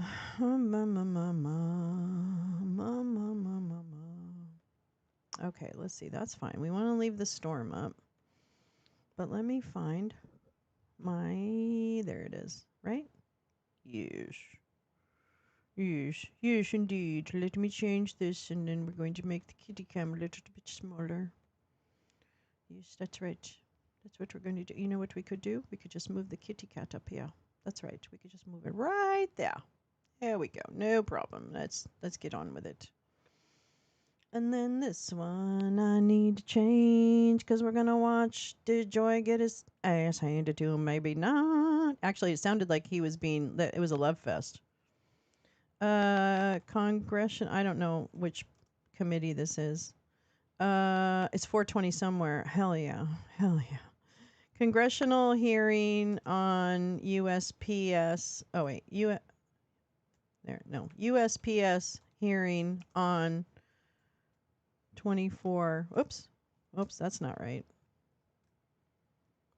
24 election prep. I don't, as long as it says it. As long as it makes sense. It doesn't really, but that's okay. All right, so now I gotta find that. Oh shit, I shouldn't have got rid of that. That's okay. I'm gonna have a lot of links in this description because there's a lot of documents, stuff we didn't even really get to, but is relevant. Okay, bless you. My goodness, Bobo. My goodness. Okay, here we go. This is the Postal Service oversight. Watch, it's kind of a love fest. This is when it started. It took a minute. Oops, no, I didn't. The Postal Service has been a cornerstone of American society, connecting families and communities and providing essential services like delivering prescriptions to elderly, mailing election ballots to our military serving overseas, and all citizens throughout the United States, while helping communities prosper by connecting small businesses beyond their own limits. While I expect a robust conversation this morning about the challenges facing the Postal Service and concerns about the declining delivery standards, I want to be clear that any frustrations with Postal Service leadership should not be perceived to extend to the hardworking Postal Service workers and letter carriers across our country. These individuals work long hours to bring needed deliveries to our neighbors, connect our communities, and ensure the continued flow of commerce. All of us up here have heard from the constituents who had concerns about declining standards lounge is at on the Saturday, Postal Service. Just like Changes made under just the like Delivering for America like plan have brought new challenges, So and it'll the be deteriorating 6:30 performance of p.m. mail delivery, Pacific reduced time mail on routes, Saturday. and rising delivery costs are frustrating Saturday. both customers and business alike. Trivia. From metropolitan cities to rural communities, disappointment in our nation's mail delivery system is widespread. For example, under the Delivering for America's plan to streamline and improve operations, like Richmond, Virginia processing facility saw a staggering 21% drop in on-time performance for first-class mail. In Atlanta, Georgia, the situation was worse after similar changes on-time performance for first-class mail plummeted by 51%. Unfortunately, many of these changes have served to further erode the public confidence in the U.S. Postal Service. It's important for us to remember that these are not just numbers on a report. We're talking about misprescriptions, late checks, and delayed legal documents that directly harm the American citizens. As we approach the presidential election, many of our constituents have expressed concerns about the Postal Service ability to deliver election ballots securely and on time. It is imperative that the Postal Service get this right. Voting by mail increased by 25% from 2016 to 2020, and we expect that voting by mail will be popular again during the 2024 presidential election. We look forward to hearing how the Postal Service is approaching each step of the ballot delivery process, from postmarking, movement through postal facilities, and final transport to county election centers. I know. Voters should never have to worry But about if their ballot will be postmarked on time, or if their ballot will be reached their election center in time to be counted. The reliable delivery and processing of every vote isn't just a matter of efficiency, it's a fundamental expectation. Today, our goal here is to give the opportunity for you to reassure Americans that the Postal Service is fully prepared and ready to serve the American people during this election cycle and beyond. I look forward to today's dialogue to discuss other topics, and I turn to my friend and our acting ranking member, Mr. Cartwright, for his opening remarks. Thank you, Mr. Chairman. I'd like to thank the chairman for convening this important hearing about the vital role of the United States Postal Service in carrying out our nation's elections. It is vital that voting by mail remain a safe and secure option so that Americans can carry out their most basic civil duty Why do they sound like with that? ease. In the Commonwealth of Pennsylvania alone, mail-in voting is popular as an alternative, with over 1.4 million Pennsylvanians requesting to vote by mail in the 2022 midterm elections. That number, as the chairman mentioned, is expected to rise in 2024, so I'm glad to discuss what measures are in place to ensure our Postal Service can continue securely processing election mail. I'd also like to welcome Postmaster General DeJoy. Thank you for coming today. In order to have as much time as possible for questions, I will leave it there and yield back now. Mr. Chairman. Thank you, Mr. Cartwright. Postmaster General, without objection, your full written testimony will be entered into the record. And with that in mind, we'd ask you to please summarize your opening statement in 5 minutes.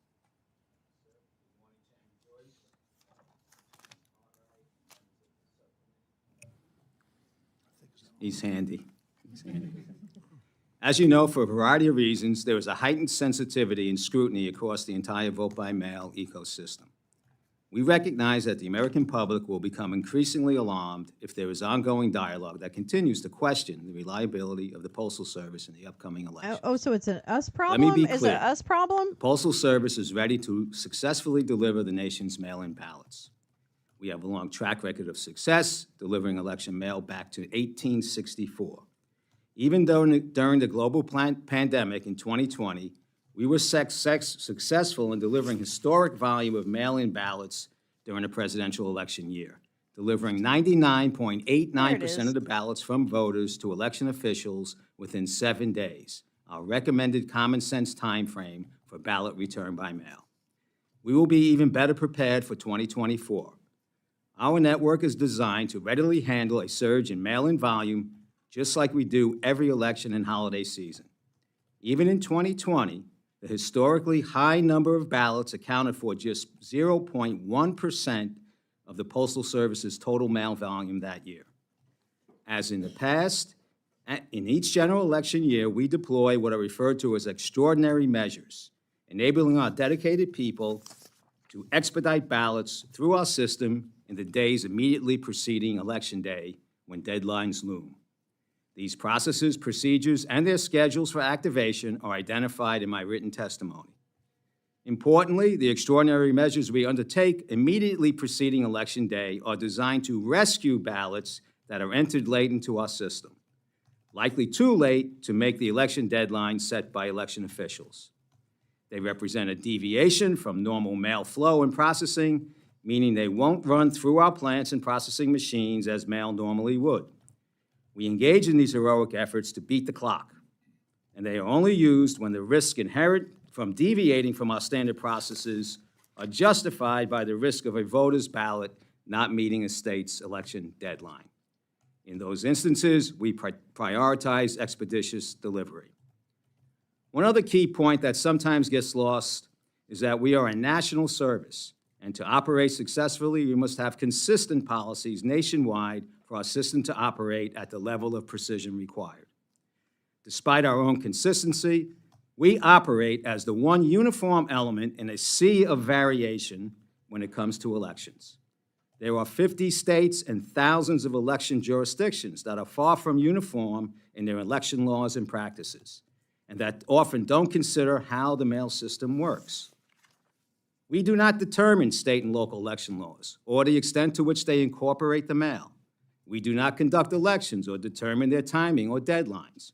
We do not determine when election officials mail ballots out to voters or when voters return ballots back to boards of elections via the mail. We do not determine how and whether election laws rely on our postmarks.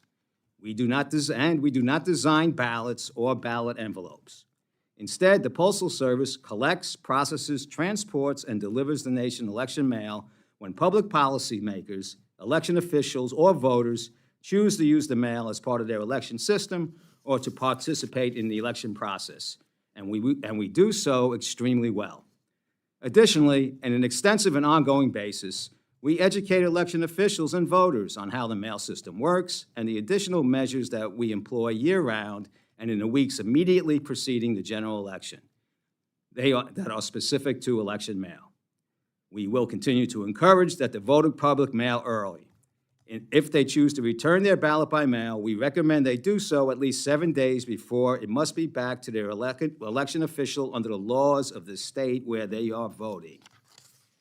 That's the key to everyone's success, and we could use your help in communicating that message.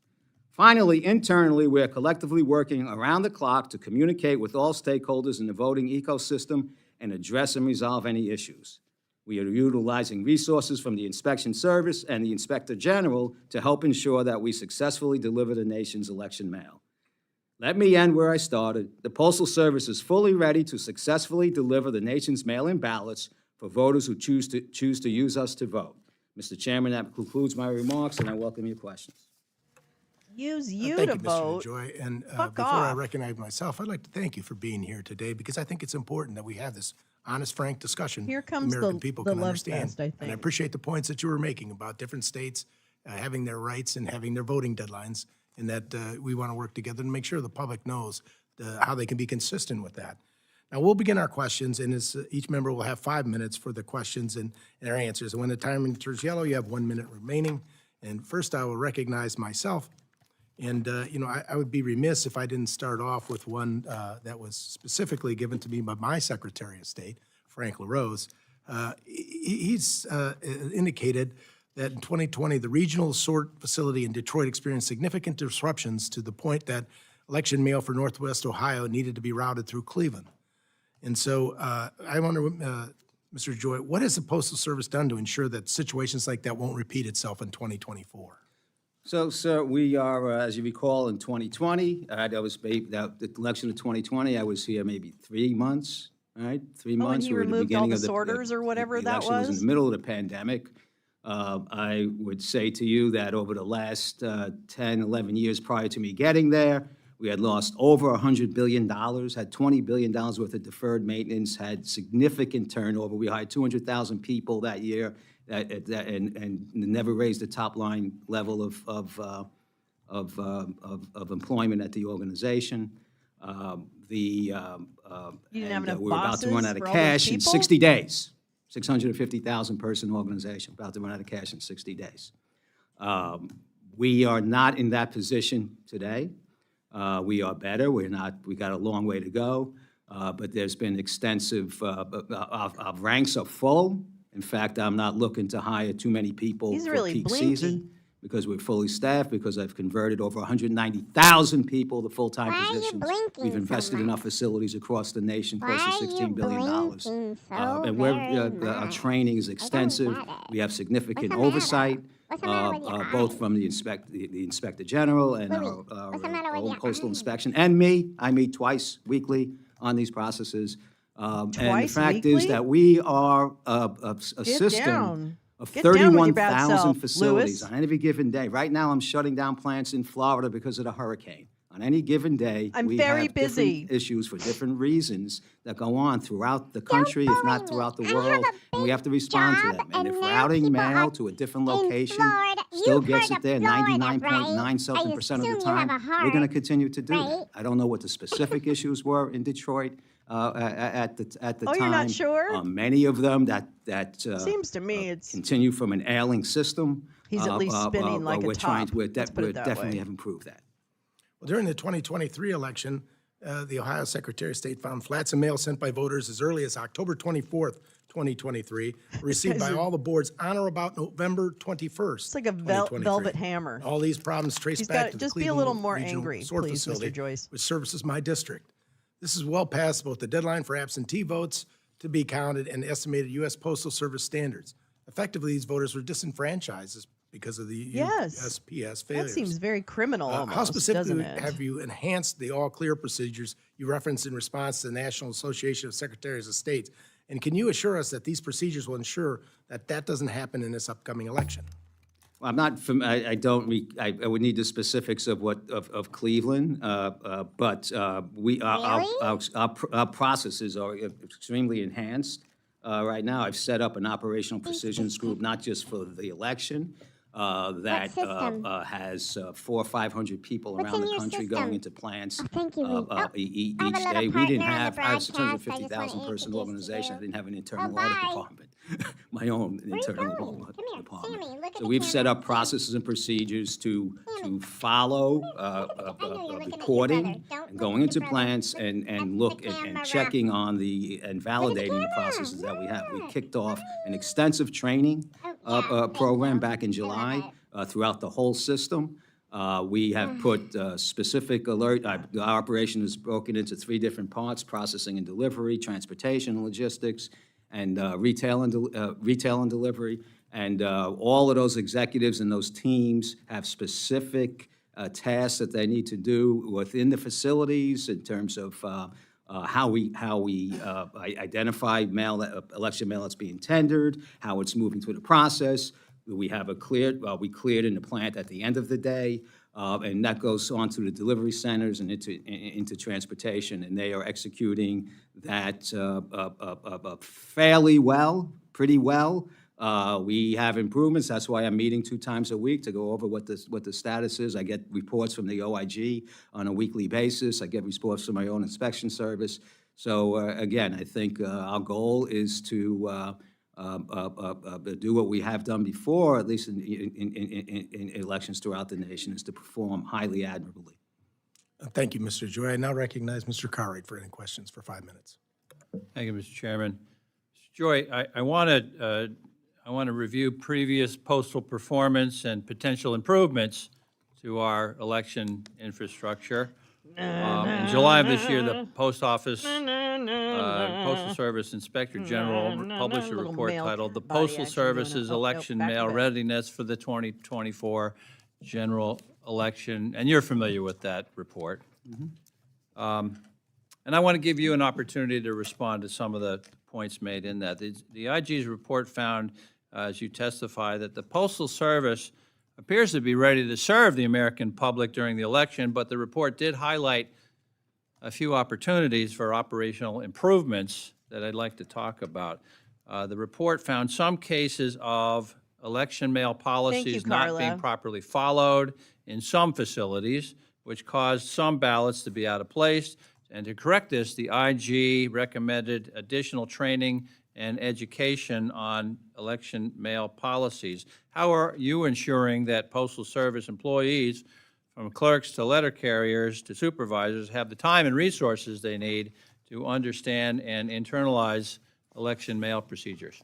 Thank you, sir. We are overwhelmingly enhancing our training across all aspects of our operation. That is the fundamental thing we need to do for these extra efforts that we put in election mail to actually work.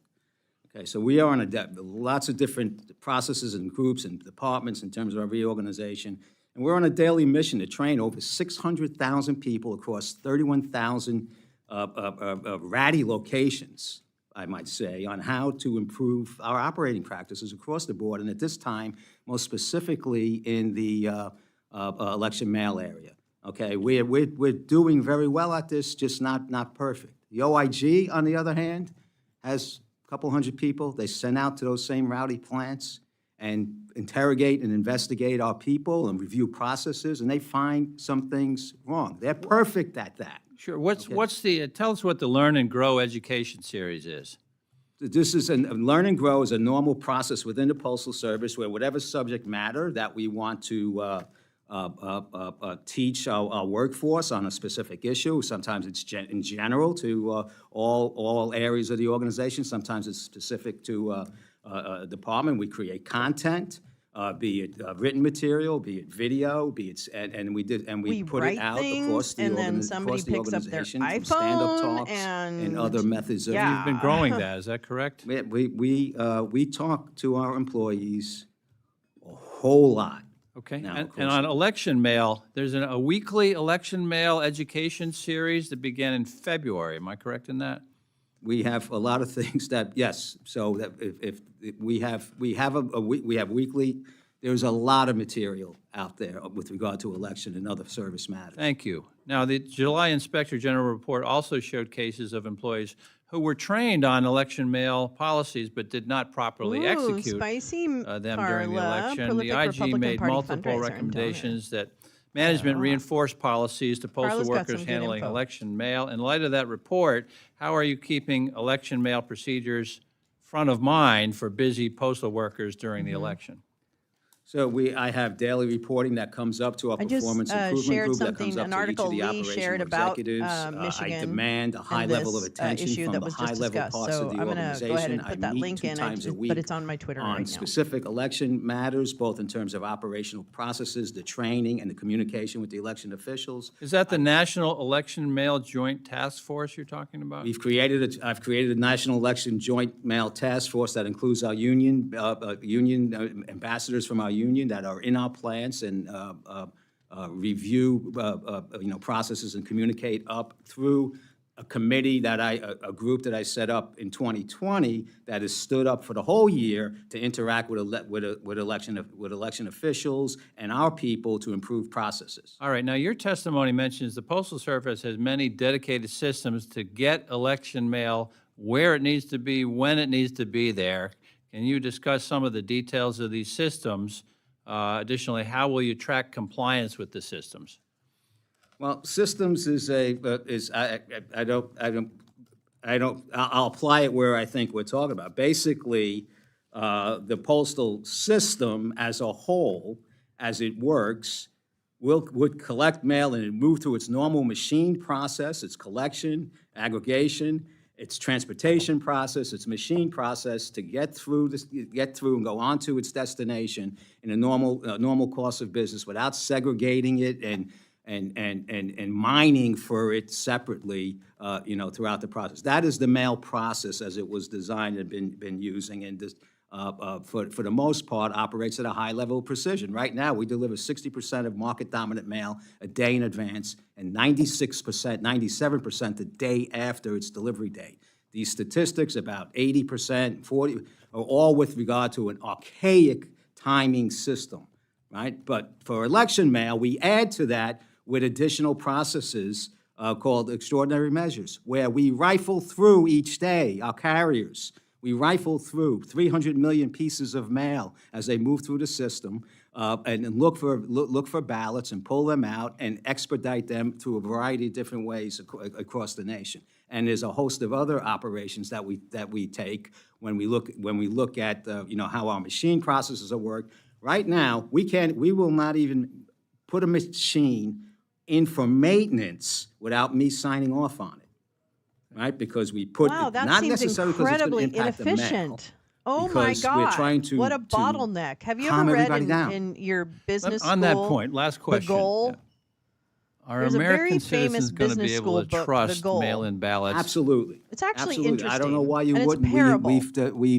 We've delivered in the heightened part of a pandemic in the most sensationalized political time. But it talks about bottlenecks of elections, and we still got with a lot of a lot of noise, for lack of a better No, way, it's at the actually particular fine. time, and No, we it's fine. delivered a 99 point It's no whatever problem. percent I mentioned And if earlier. I'll. Thank you, Not- Mr. not a Chairman. I'll No yield worries. back. It looks like it's Thank you, Mr. totally Cartwright. Now accessible. Thank you so recognize Ms. much, Hinson Lee. for 5 minutes. Thank you, Mr. Joyce, our chairman, and our ranking member, Mr. Cartwright, for serving in that capacity today. Thank you, Mr. DeJoy, for coming before our committee. I think, as it's very clear here, Americans need to be able to trust you and that they can rely on you to get their election mail not only sent, but processed effectively, and then, of course, after that, accurately counted. And I know you're not a part of that part, but it's got to get there first. Are you fucking kidding Earlier me? this month, a group of state election officials submitted a letter to you expressing concerns about that process for the mailed ballots for the general election. Addition to staff training and delivery times, they noted that they had not seen significant improvement or concerted efforts to remediate their concerns. Now, I appreciate also in your response, which I have both of these, their letter and then yours, that you committed to work more closely together with state and local officials leading up to the election. So in response to that, what specific actions have you taken to ensure that your staff are accessible to our state and local election officials on the ground in places like Iowa to be able to quickly address those concerns? So thank you, Congresswoman. First off, the intensity of the interaction on the vote by mail from election mail officials under an extreme amount of pressure, and I recognize that. It's one of the reasons I stood up this special group 4 years ago that stayed year-round. We used to put them up for elections and then put them down to expand the interaction, to explain our processes, to get feedback, and so forth. And then we have 50 people, 50 regional managers that interact with election officials. I don't know.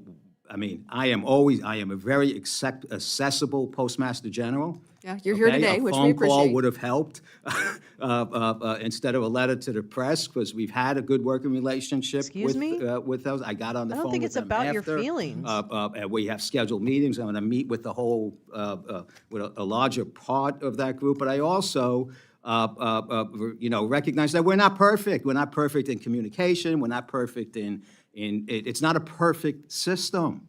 So and we for are our people back home, so, just from this is about a relationship building then effort so that they can know that those concerns are being heard, number one, but also acted upon. So are you, as far as these trainings, are you encouraging that so that people know, hey, we have a system to run our concerns up this food chain?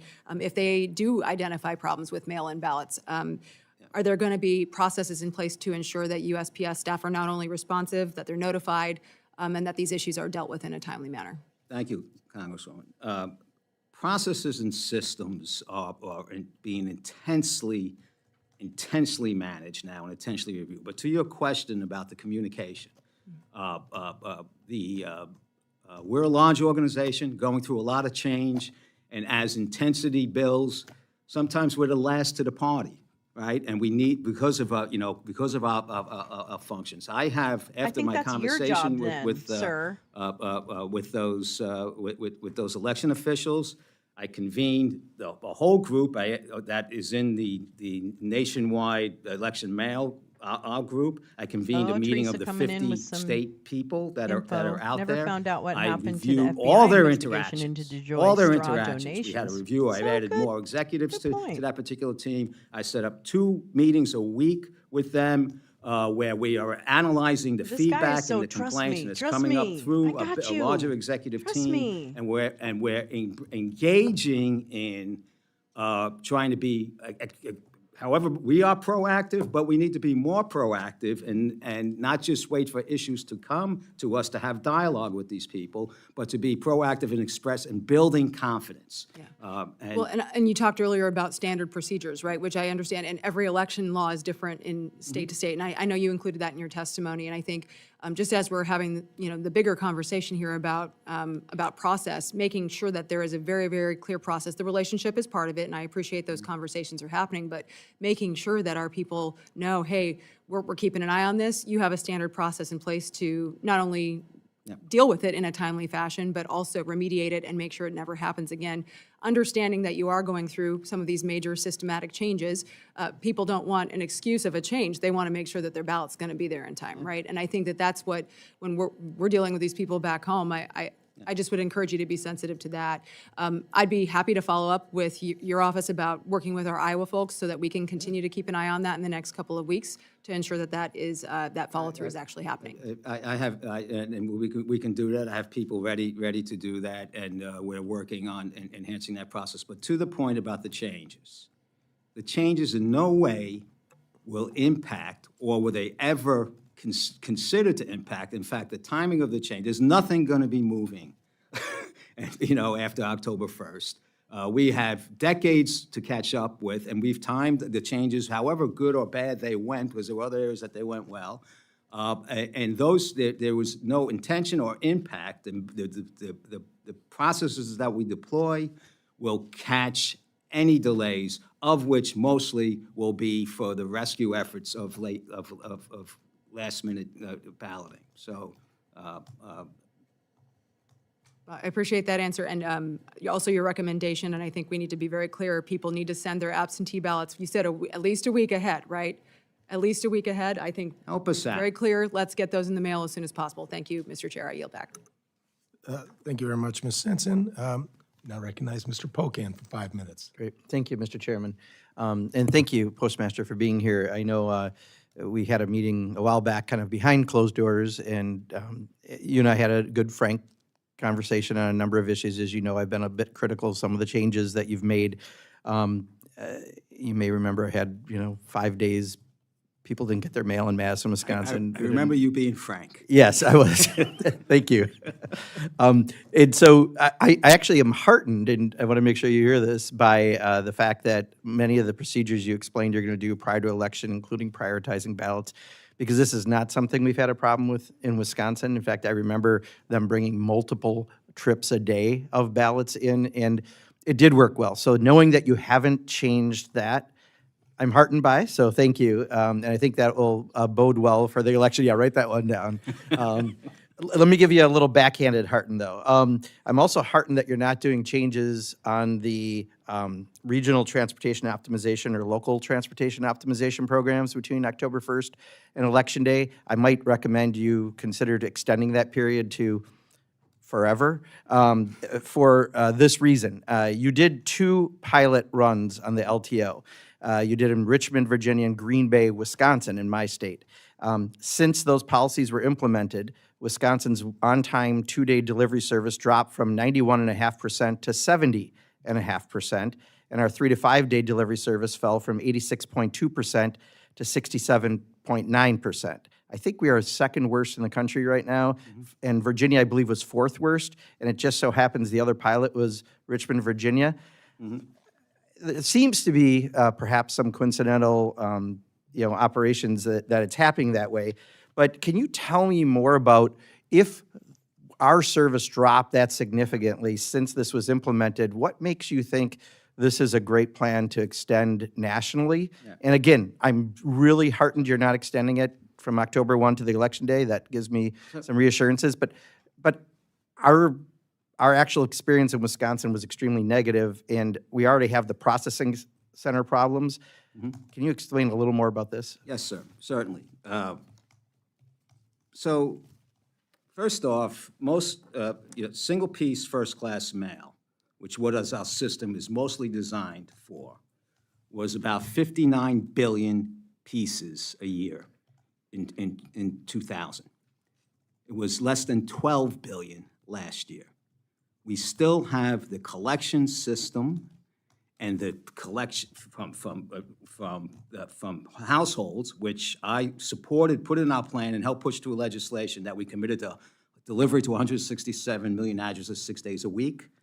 Okay, but the collection and collect it back to our spots, but we still run trucks, 50,000 trucks a day, 30%, 30% full. And we still have archaic business rules if I could generate these. Yeah, if I could, just because I want to make sure I have such limited time. Yeah. The problem is when you quit picking up mail the same day and they have to wait another day, they put something in on Friday, it doesn't get picked up till a Monday, right? The extension of that amount of time, remember, we had this conversation behind closed doors. Yeah. Your mission is not necessarily to reduce costs. Your mission, first and foremost, is to deliver mail. But if we're having this reduced delivery because of processing centers and now because of this pilot project that you're going to take national. That's my concern, is that by not picking it up the same day like people are used to, you're going to extend that even more. So, two things. Number one, I think this is a big problem for somebody like me who's trying to fix the place, right, is How we long have has a he been in? legislative requirement. Has he been in for cover like our costs. 6 years? That's it. I don't get money. It's like, I get like 0.1% Right, but of our service, delivering the mail What is your is number one happening right now? objective, We're gonna right? deliver the mail. And We're you gonna can deliver do the things mail like at postal bank, you could do a lot of other 167 things and 6 days a extend week. to make money into the And there's a facility. standard. But if you can't deliver the mail, that's also going to affect your bottom line, and it affects our The constituents. law also says, in the last one that was just passed in 2022, which maintained that I have to cover our cost, is that we have to create an integrated mail and package network. That means mail and packages move together, okay? Under the system that I came into, that was designed, that was losing $10 billion a year, that is not an integrated mail and package network. To do so, we will still. The directive was not to have delayed mail and packages. It was Nicely, to enjoy deliver that. the mail and packages, and that's the laws problem, are is never very the changes you've made have delayed Laws are those very never things. prescriptive when it comes to the United States Postal Service. But you haven't addressed the delays. So the delays, number one, we do have some operational implementation delays, right, in terms of changing it. There is also, this is one of the reasons I went in for the 3661, right, that we have in front of the Postal Regulatory Commission, to reconstruct. My whole national system is tied to a collection box time that's 30 miles outside of Roanoke, Virginia, for 2 pieces of mail that are in there. My whole system has to operate that way, around that. That's why we're losing so much money. I need to adjust some of those business rules that will still have mail delivered 1 day, 2 day, 3 day, 4 day, 5 day at the worst. Some mail might go a day later in a 2 day to 3 day, but literally most mail saying, will "Trust me." accelerate once I do that. We will drive significant costs out. And literally a saying, 5 day "Trust me." system for a package delivery, ridiculous. which would move with the mail, is This man has faster than gotten UPS worse. and FedEx on the ground. Right? So there are some adjustments. This cannot be fixed. This cannot be integrated. This cannot make money unless we get realistic about what has happened to the organization over the last 15 years, despite the 2006 PAEA legislation, which was probably the worst legislation ever thought up by the Congress, and that dramatically Is that your it was feeling? punitive to this organization. So, that Mr. your Chairman, I'll try to feeling? get an answer in the second round. I thought I answered your question. You didn't. Thank you, Mr. Pocan. We're going to move on to the Natalie address, Mr. Carl. Postmaster General, thank you for joining us today. We had a very good conversation the last time we got together. It was behind closed doors. It wasn't intentional. We were just trying to get some questions answered. And I told you my biggest concern, and I could not return back home if I didn't start with this. But you closed the post office in Spanish Fort, Alabama, and I had asked you if you would check on that, see what the possibilities are of opening that location back up. It was a simple retail. It wasn't mass managed. It was a very simple post office. And I want you to understand, like I told you at the last meeting, that by closing that post office, they lost their identity. And I get a text every day. I get hammered on social media every day. And we receive at least one or more phone calls every day wanting to know when the post office is going to be reopened back up in Spanish I Fort. got some chocolate What on can you this tell one, me about but that? So, this is the Senator, first, donut. It's like I a did not cake close donut that with a. post Well, office. okay. That post Oh, office God, was closed vanilla, a long time ago, as many hours in just post a hint of offices were maple. adjusted. Oh my About God, they're so 70% of our post offices don't cover the cost of the people that work there.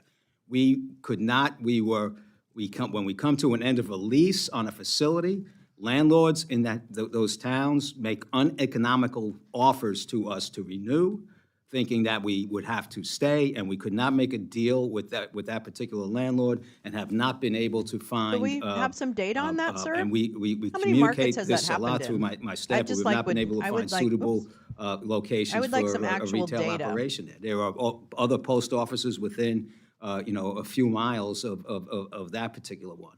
But I will.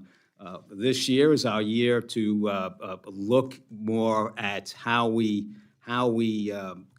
expand the use of our 31,000 retail centers besides just priority mail bags and Hallmark cards, which don't cover the cost, and as we Then get 'em start out. doing more Nobody processes. gives a shit. We go there to enhance do federal shit. government communication and supplies like we're doing with the COVID test kit program that we're launching today, or become a bigger enabler of commerce like we're doing. We're the only ones growing in the package business, in the package industry this year.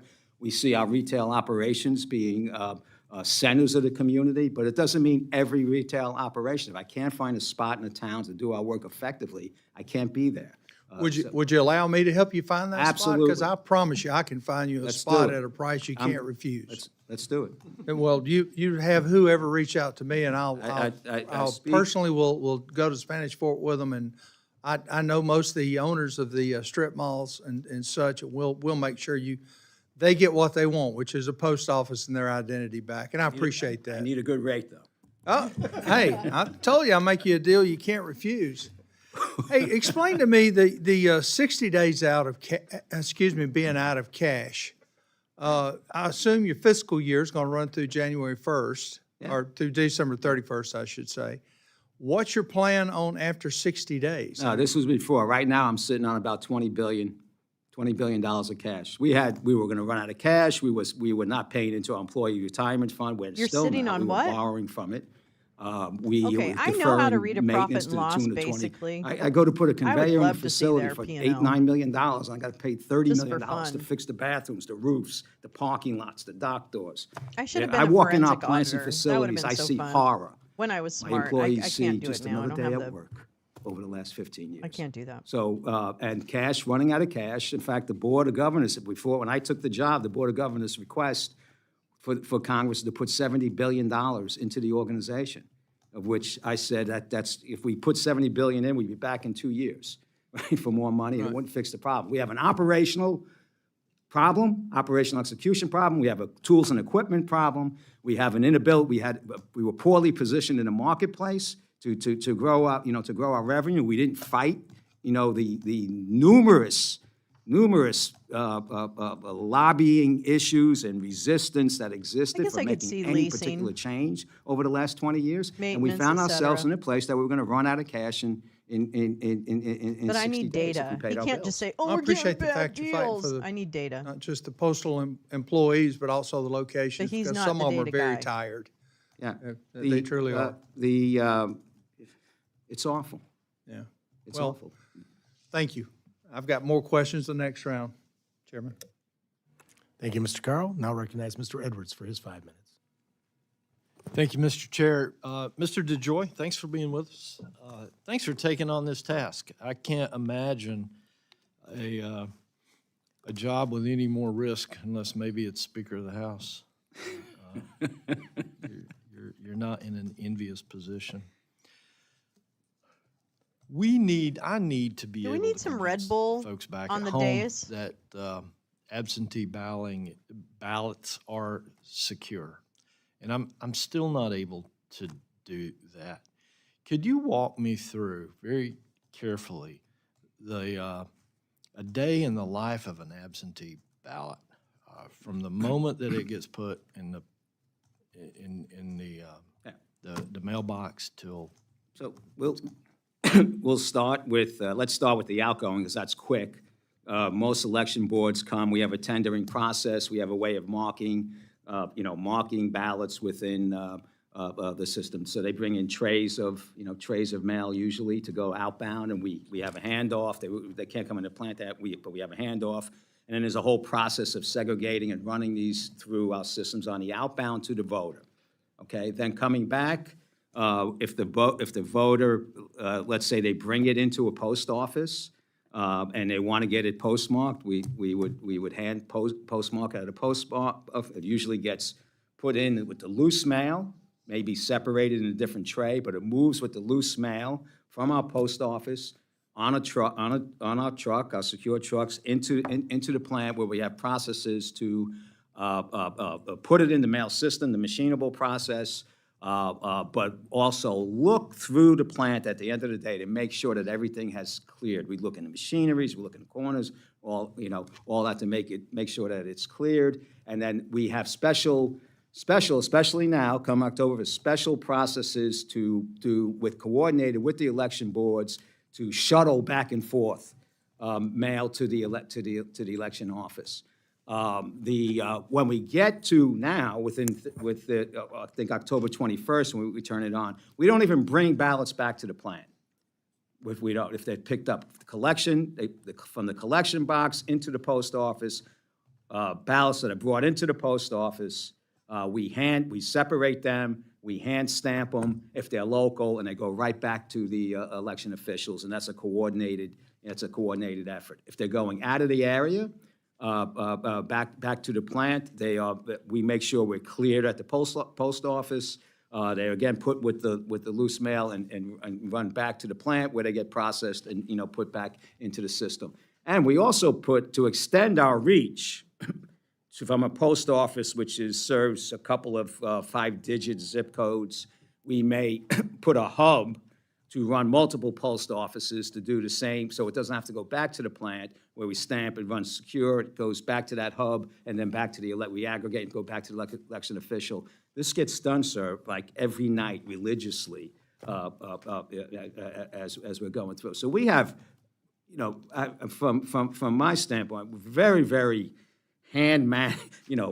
tight controls over what gets put in the system and gets delivered. I mean, it's in with 300 million other pieces of mail. We try and call it out, but we kind of babysit these pieces, through the process. So would you?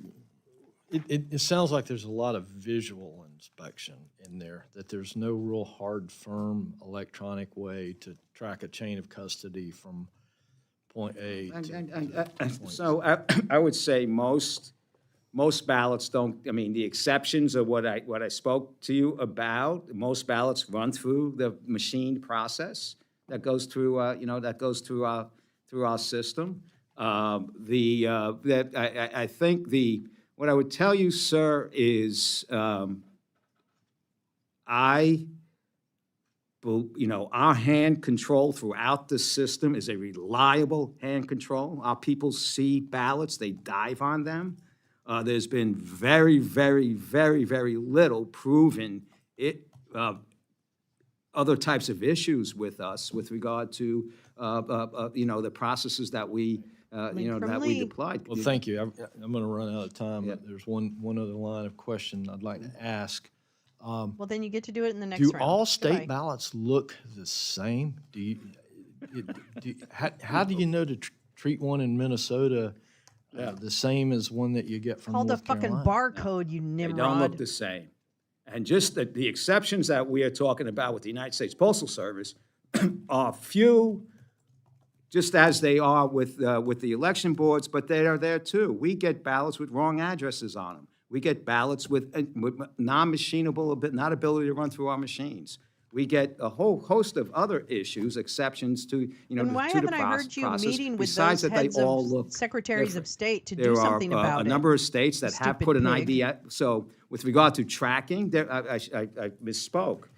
Those election boards that put an IMB barcode, we have recommended a barcode that they put on their ballots. They're both outgoing and incoming. We can watch that electronically through the process, and we collect that data and we make it available to the election boards so they can watch it. They could watch it going out. They could watch it and tell their voters that they received their ballot, and when it puts back in the mail, they can watch it coming back. We don't get into that data. We just make it available. It's not an issue. Every election board did that. If every state did that, means it's not an issue. We'd have a whole lot easier job making sure that we perform at that high level, and it would be exactly. The Postal that has Service been is such a tossed core around by Congress a number of times. Carolyn Maloney, when she equalizer, was here, if you will, worked with as her long on a as it's bill, affordable. I know it's still not to put that affordable now, through. but we have it should be. We are considering internally with our board people trying should to put get put in what a we call a living wage to contract, a work national there as well. contract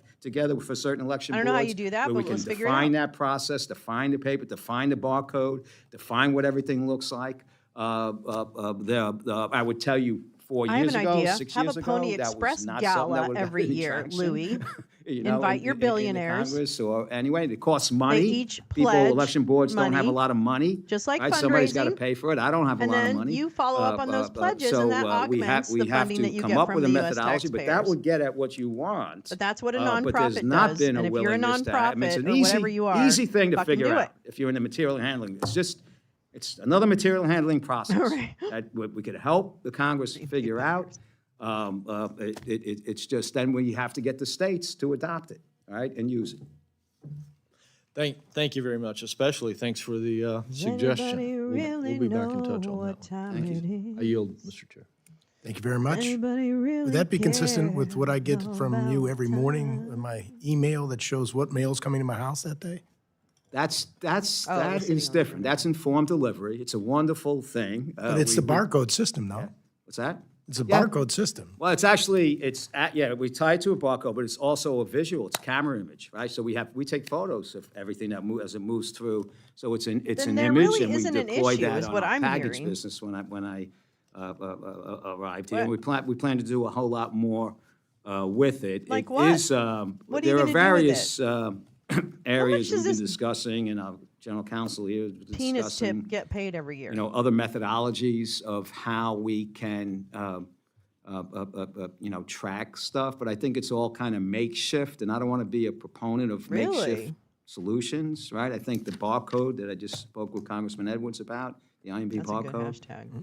Carla. We expect perfection in an imperfect system, Wow. right? Wow. And if we want I that would perfection, never, as a we're all- head of an we're all in. organization, Let's even in my try teeny and tiny help, organizations, I would never we have suggestions and ideas have as sat to there how and to deflected do blame. it. But as far, and look, I speak frankly also, as far as, Wow. we do That's everything we fucked up. possibly can in an imperfect system that expects. That is fucked up.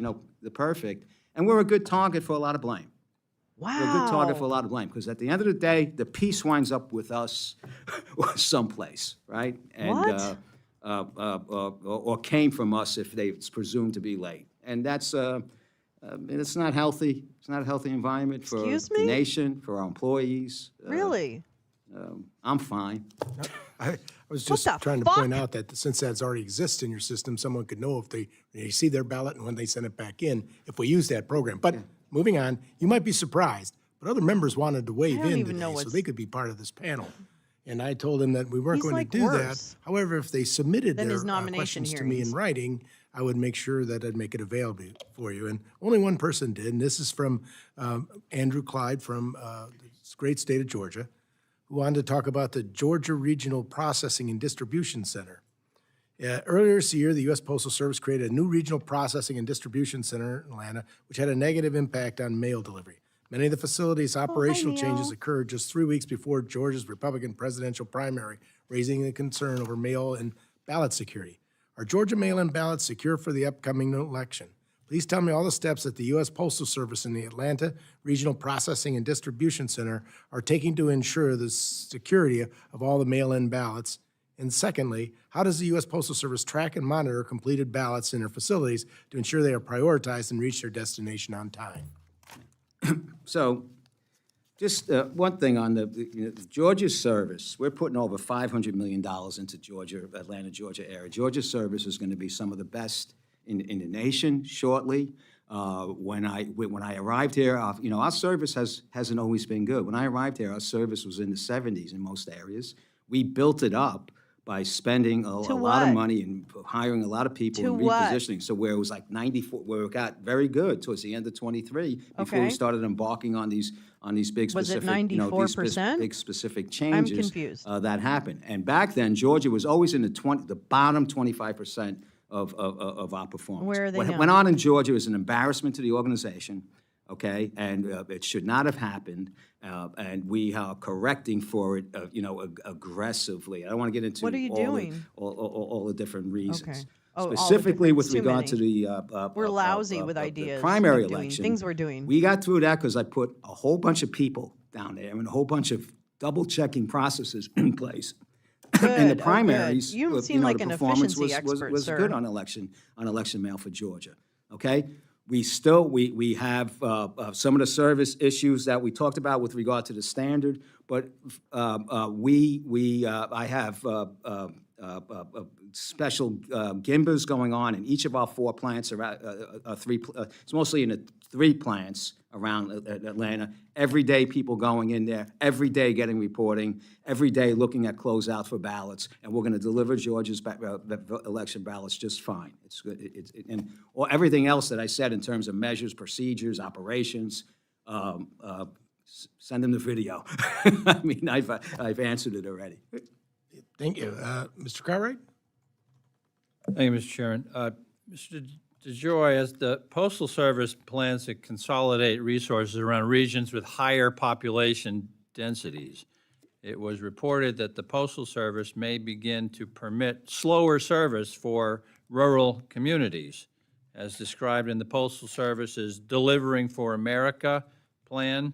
The Postal Service is planning to scale back rural delivery resources to cut costs.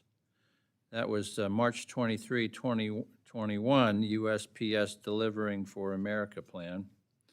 Luckily, the Postal Service has delayed implementation of these consolidation plans, as my colleague, Mr. Pocan, mentioned, until after the upcoming election.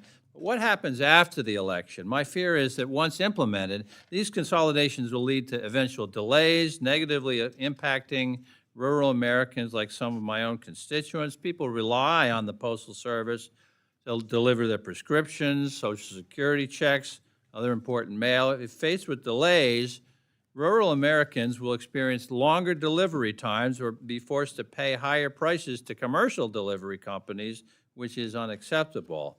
According to an August article in the Washington Post, August of this year, you stated that some portion of the mail showing up later is a price that has to be paid for letting the post office be neglected. And I'm hoping you can shed some light on those comments today. Is it acceptable for hardworking rural Americans like my constituents in northeastern Pennsylvania to be subjected to longer delivery times? Do you really think that rural Americans should have to pay the price, figuratively and literally, because of the Postal Service's management? Mr. DeJoy. So I disagree with the premise, and I think it's an unfair accusation considering the condition that the Postal Service has been allowed to get to, and also concerning, well, you know, prescriptively what we're striving to do. First of all, we are not consolidating I have opened operations around the nation. We have put in sorting and delivery centers in communities that were old abandoned plants throughout the nation. With regard to what we're going to do with the collection, what we're striving to do with regard to a collection. First of all, on delivery, medicines come from industrial bases, right, get shipped. We are committing to 6-day-a-week delivery. No matter where you are, we deliver. That's going to happen. So all inbound is going to move it's not faster it's when we get done with this. Medicines because we're accelerating the concentrations of volume through the system to get there. On the collections, we go out 200, He's 300 looking a little miles each day bloated to pick up at the moment. Something from a place, and the whole system has to wait for that to start moving in an efficient manner. What we have in our filing is that we match that pickup and our delivery with the same thing. We are 6 to 24 hours. There'll be a 6 to 24 hour difference in the 1 day to 2, in the 2 day to 3 day, 3 day to 4 day, 4 day to 5 day. For that particular mail, that is out of reach to do successfully. It will not go beyond 5 days because I'll put it up in the air and fly it if I have to.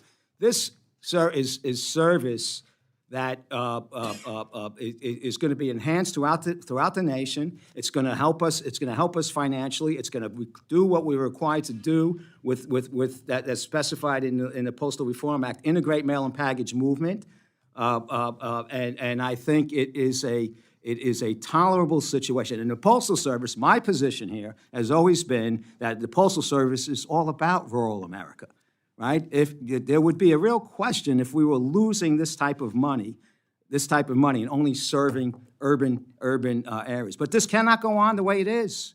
It just cannot go on. Hang on a second. Mr. Chairman, there's an article in the Washington Post from August a of lot of 2024 feelings. entitled, Lewis USPS has Plans his Rural Slowdown After feelings. Election to Cut Costs. That's the Washington Post, and I ask unanimous consent to append that to the record. Feelings of I would suggest you get more inadequate. reliable sources of information, though.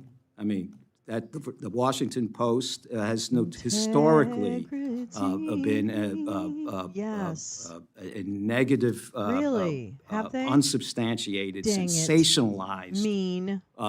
newspaper as it comes to Spicy. matters with regard to the Slammy. United States Burn Postal bookie, Service. if you will. Yield back, Mr. Chairman. Oh, my Mr. God. Carroll? Thank you, sir.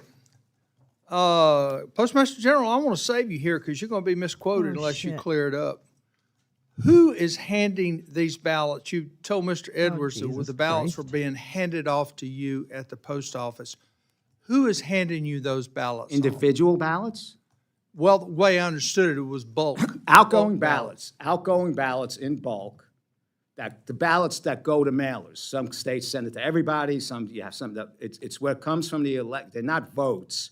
They are the ballots that people will use to fill out Oh, the good vote. night, Okay, so you're not GP, talking about sweet the incoming dreams. ballots. No one's Thanks bringing for you coming in. I appreciate okay. you. Thank you That's for what I'm helping me getting out at. there. That's what I'm Take getting care. at. No one can bring you a pallet full of. Individual. In fact, if we postmark, you cannot. Once we lemons. postmark that ballot, you can't take it back. So when I put my ballot in that box, Yeah. that is Postal Service mail at that point. and- Postal Service mail. And your employee's going to pay. Thank you. I just want to make sure that was clear before you I was asking misquoted. about chain of custody, and but I never Give me an idea what a remembered the first-class stamp would cost if we phrase. truly had to pay the true value of it. We are Well, one of to make my the super yacht cheapest in the payment. world, right down there with Uruguay or something like that. to deliver mail. Uruguay. In Europe, it's $2. Thank God. for first GP, you class. better have been Some here to places hear $2 that. for first class mail. My goal, so I mean, it would be over Oh, $1. we got the ring Over $1 happening here. He's about to cough up. And especially now that we had there was a lot of one of those complaints girls about with the raising long hair. prices. We had 20% inflation in the last 3 years. Right? We don't get to we get to raise our prices prospectively, but we have to pay our cost, in arrears. That's why we couldn't break. That's why we didn't break even. So it's and we had 15 years of a defective pricing model because of the Postal Regulatory Commission couldn't do basic division over 10 years. Right? With mail volume has dropped 50% since the passage of PAEA, which froze our pricing relatively. If you were in business, that's what you would say. It froze our pricing, and volume got cut in half, and we never made any adjustments for that. But so you would have $1 something, it'd be in the high dollar range. So that 20% inflation does affect the Postal Service. It does affect your employees. It does, in fact, affect all of us. It affects inflation. Everything. Excessive inflation affects everything. We modeled, 2% inflation.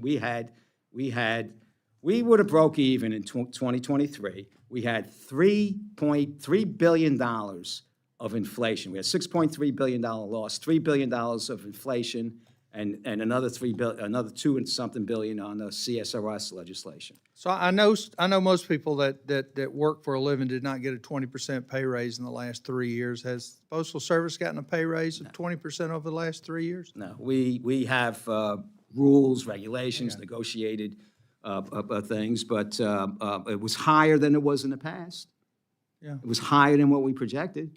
Well, sir, for 10 years, labor, we all know, labor, the price of labor was pretty flat for a long time since the recession. 1%, 2% types of things. And then when we hit part of what drove inflation was a scarcity of labor, in the marketplace. So we had more hefty raises than we had in the last 10 years. So all I was trying to do is add the human side to this. I mean, we have employees that didn't get pay raises. They've been hit with inflation. Our company's been hit with inflation.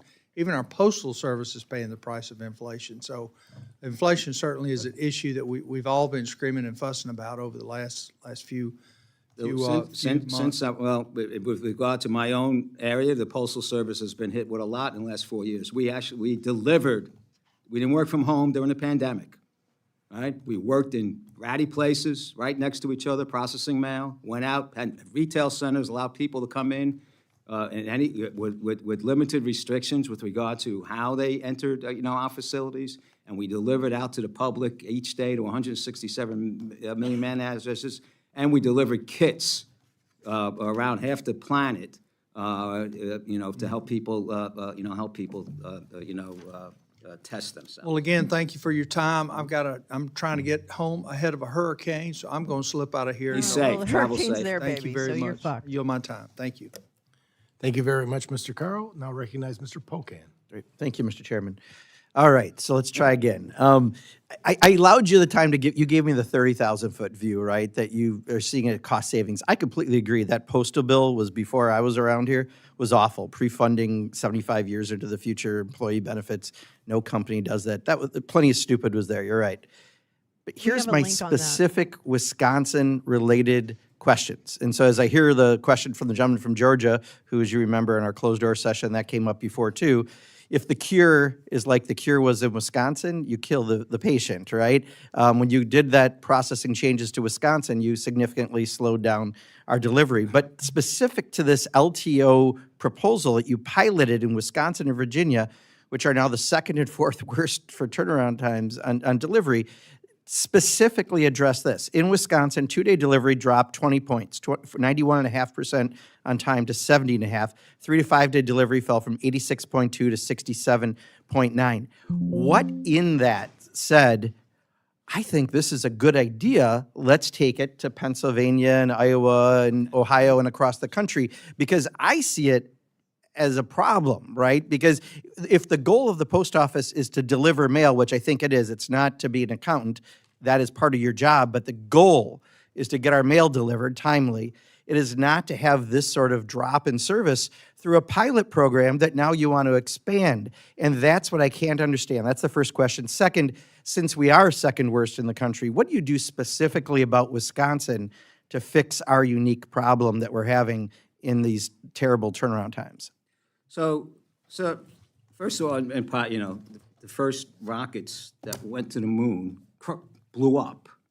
Okay, that's what pilots are Thanks for. for blowing up Wisconsin, I guess. That's what pilots are right. for, right? To test. We have a problem. We have a problem. We have a solution for it. We wanted to see there were many things, both the service standard, how we measure service, how we do our sampling plan, and what our eventual solution is going to be. So what are you doing different then?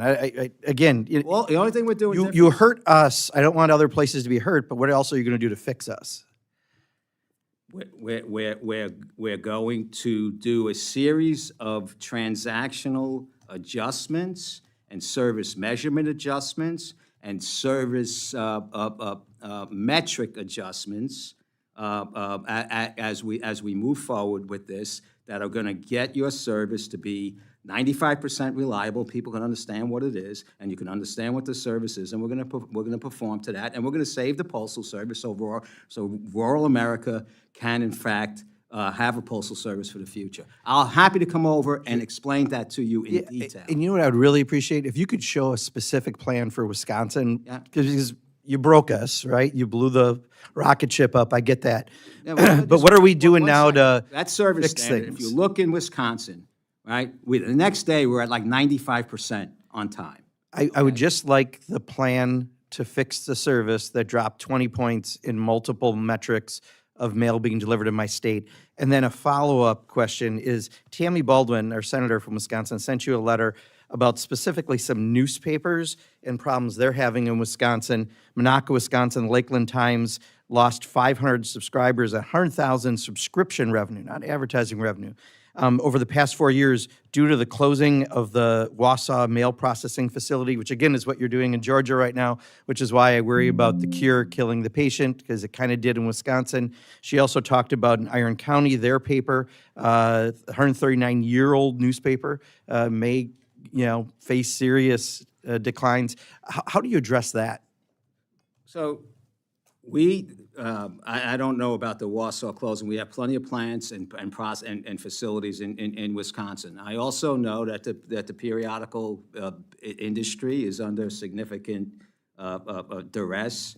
I also know that I tape a quarter to every periodical I deliver. That's how much we lose on every single periodical. But when you get your weekly paper 2 weeks later, which is kind of what's kind of happening here, people aren't subscribing. Well, I don't buy that. I'm telling Generality you that I do not. that rocket I'd ship be you more- blew up be more also specific. blew up with the processing center, what you did, consolidation, when everything kind of comes out of Milwaukee now, no matter where you are in the state, you close multiple places. This is the problem of some of the efficiencies. And I truly understand you're focused on the cost savings. I just want you to be as focused on the delivery of mail, which is the mission of the Postal Service. I'm very focused on the delivery of mail. No, you can go ask 650,000 employees where I spend my time. It is focused on the delivery of mail. Well, and then I'm looking at You the just metrics said in it Wisconsin. Well, I'll And try unfortunately, harder. they're not working. Try harder. I appreciate it. And I'd appreciate that plan, too. Thank you. Thank you very much. Now recognize God, Ms. what a Henson for second round of questions. Thank you, Mr. Chair.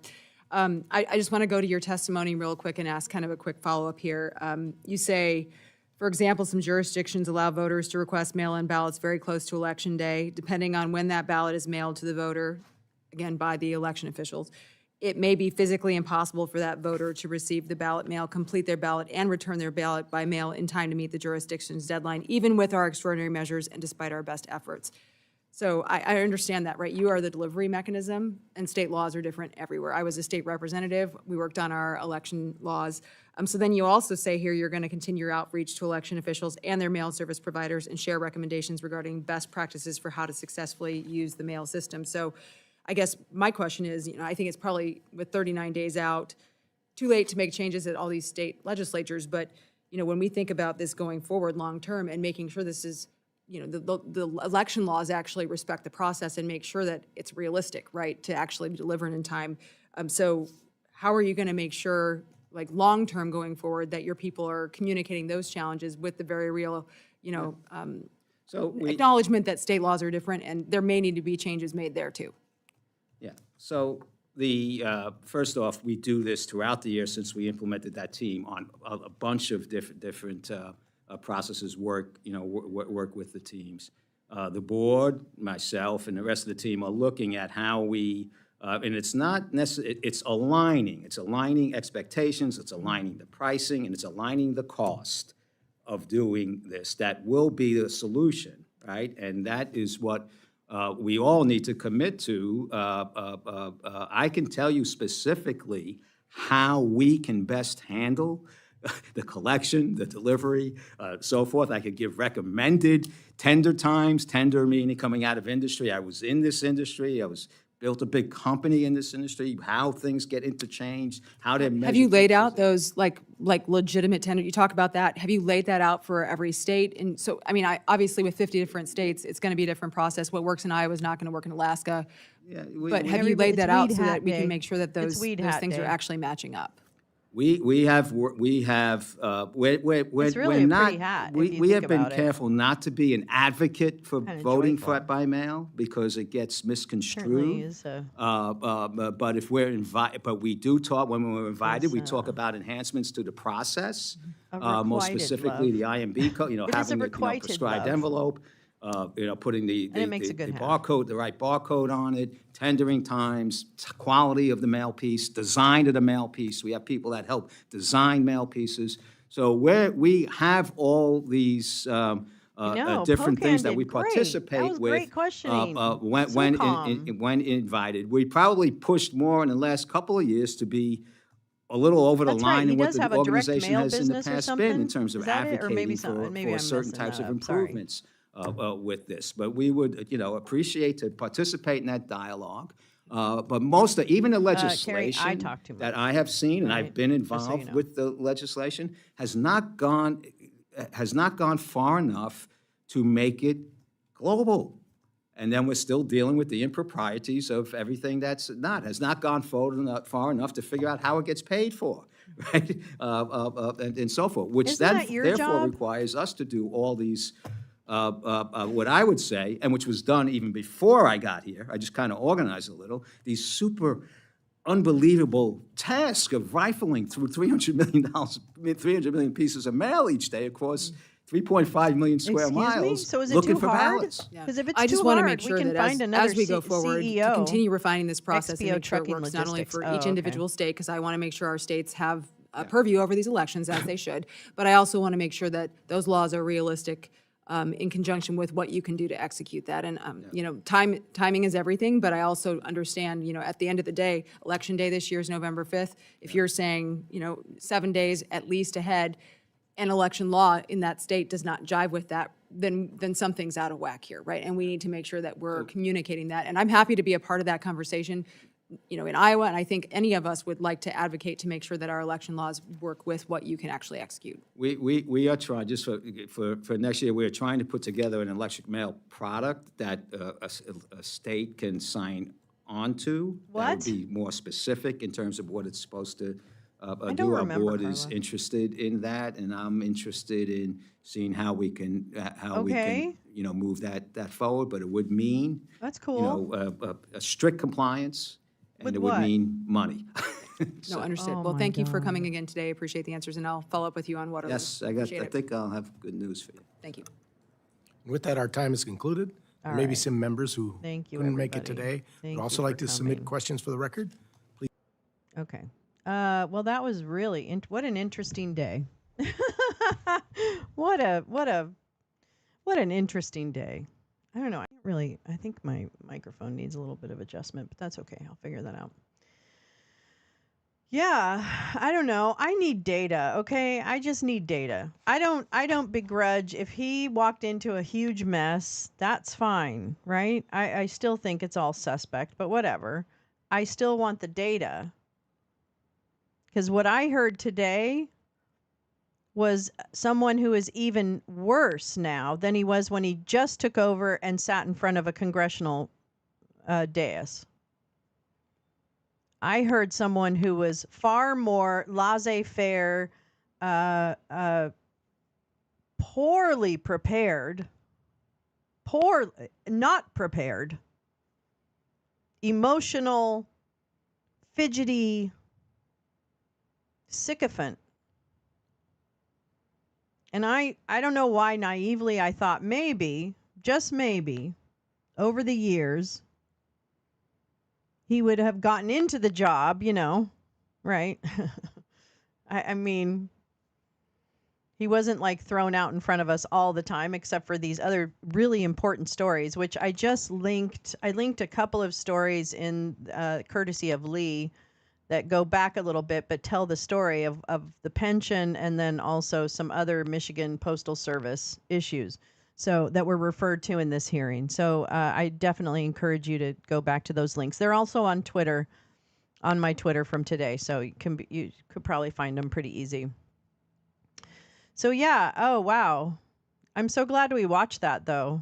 I really am. I think we need to learn much more about the preparedness of the USPS. Maybe we need to do that for Awake and Bake next week and kind of get a state of the state. September 19th, Carla reports, September 9th, 2020, CNN, the United States Postal Service removed 711 mail sorting machines from postal facilities, the highest level in at least 4 years, according to new court probably documents.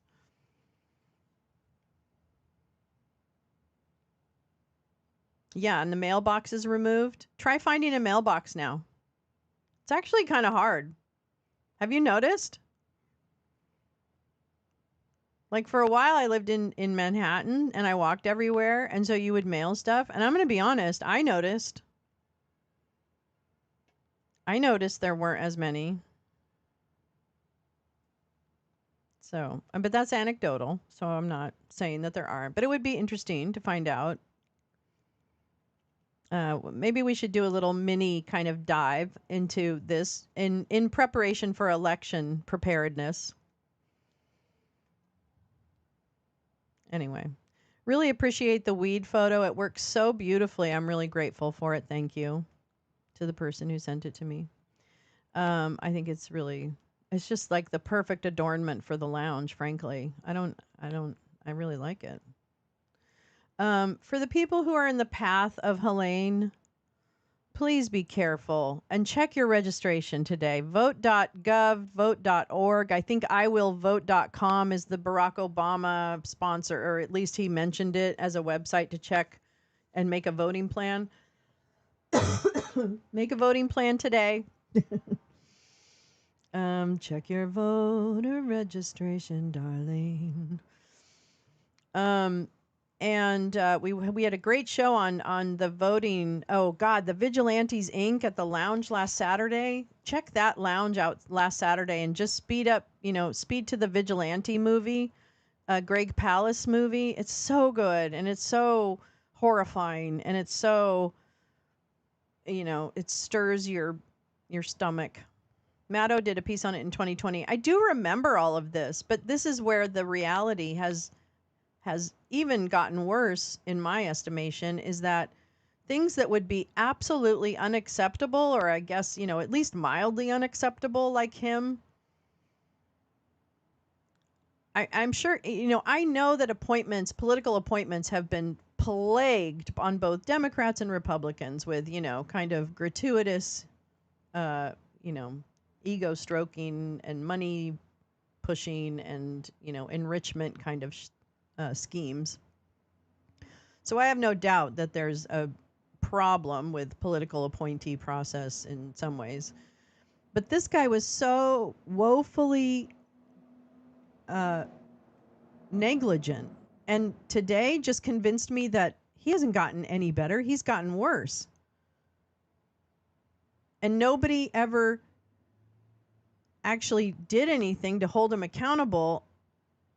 And perhaps maybe that's because he didn't do anything technically illegal, but boy, I don't know. Then I wonder about the laws and whether or not we need, it's because of stupidity like his that we have to have guardrails on stuff, because you can't trust people to actually, but because these guys, the DeJoys of the world, get appointed, come in, and start fucking around. I very briefly listened to the America Project, which is Mike Flynn and Patrick Byrne, their shithead organization. Yeah, our vetting process sucks balls. There should be standards. I don't know. I'm just wondering. I don't know. I feel like some CEOs in corporations get more vetting than these guys do. But anyway. And far less grace than these guys do. My God, I've seen board meetings, but okay, so here's the thing. I was hoping we didn't have to pay attention to the mailing process. I was hoping that he just kind of settled into his cushy job, but at least was allowing the adults to run he can't be removed by the board because there are too many. See, this is, I'm sorry. I get it. Okay. I'm all about process, but why does it only apply to Democrats? I've never said, I rarely say things like that, but why does it only apply to us? Okay. I'm going to go because I need to take a break before tonight. Tonight's going to be intense, I guess. I don't know. Maybe not. Biden has just appointed 2. Yeah, here's the thing. I don't.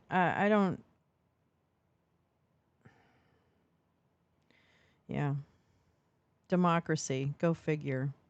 I feel like that. Now, of course, the other side says, no, you don't. You break rules. And I'm like, I don't know how to argue against that. Like, oh, okay, well, that's the dumbest thing I've ever heard. I need to oh, good, you're home. Yeah, I need to not worry. What's happening tonight? Okay, so at 5 p.m. Pacific, 8 p.m. Eastern, etc., we should have, if we're lucky, Lolo, not the dinosaur, just the Lolo, at an undisclosed location yet. So that's kind of a little bit suspect. But it is Dr. Doug Frank. Yes, that Dr. Doug Frank, my imagined arch nemesis. He's not, because he doesn't know I exist. So you can't have a nemesis when, like, I don't actually know the guy. But I have deep concerns about his activities to undermine our election systems. And facts and evidence are Tina Peters' fuckery and her subsequent conviction of crimes. So, and her sentencing's coming up. I can't remember when her sentencing is. Why do I want to say it's October? Somewhere in October. I think if I don't have a placeholder, I'll create one. Because we will be watching Madame get sentenced. I can't wait. I don't know if it's going to, I'm not really into like, oh, get him, yeah. But I want justice, right? Like, I want justice to be applied to those people in the same way that it is applied to other people. That's what I want. I want equal treatment under the law. And sometimes, Aileen Cannon, I feel like that's not the case. And I'm just going to put it out there. I just kind of wish Biden and Harris right now would really do something about SCOTUS. I don't know what they can do. And so I'm talking out of my ass, but that's what I do here on the interwebs. All right. So I'm going to split, and I will see you tonight at 5 p.m., God willing. It'll be remote. So, be prepared for shitty, whatever, potato stream or whatever the kids call it these days. And I will definitely check if you watch me get kicked out. I don't know. I have no idea what's going to happen, or if it's even like the fact that they won't disclose the location until closer to the time is really ridiculous to me. So anyway, that's fine. I'll find it. So see you tonight, and then also see you tomorrow morning, same time, 6:30 a.m. Pacific.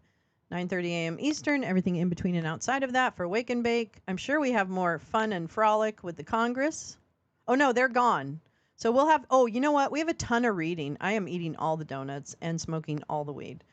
No, I'm not eating all the donuts. Bobo and I are sharing them. But blah, blah. Yeah, so Friday morning, I think we have a ton of shit to read to catch up on this week.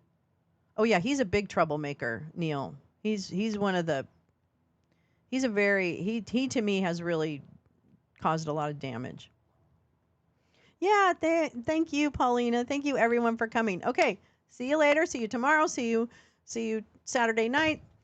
See you all the times.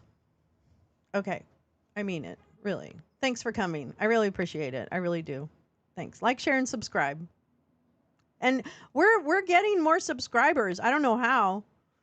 I'm sure it's because you guys are sharing it.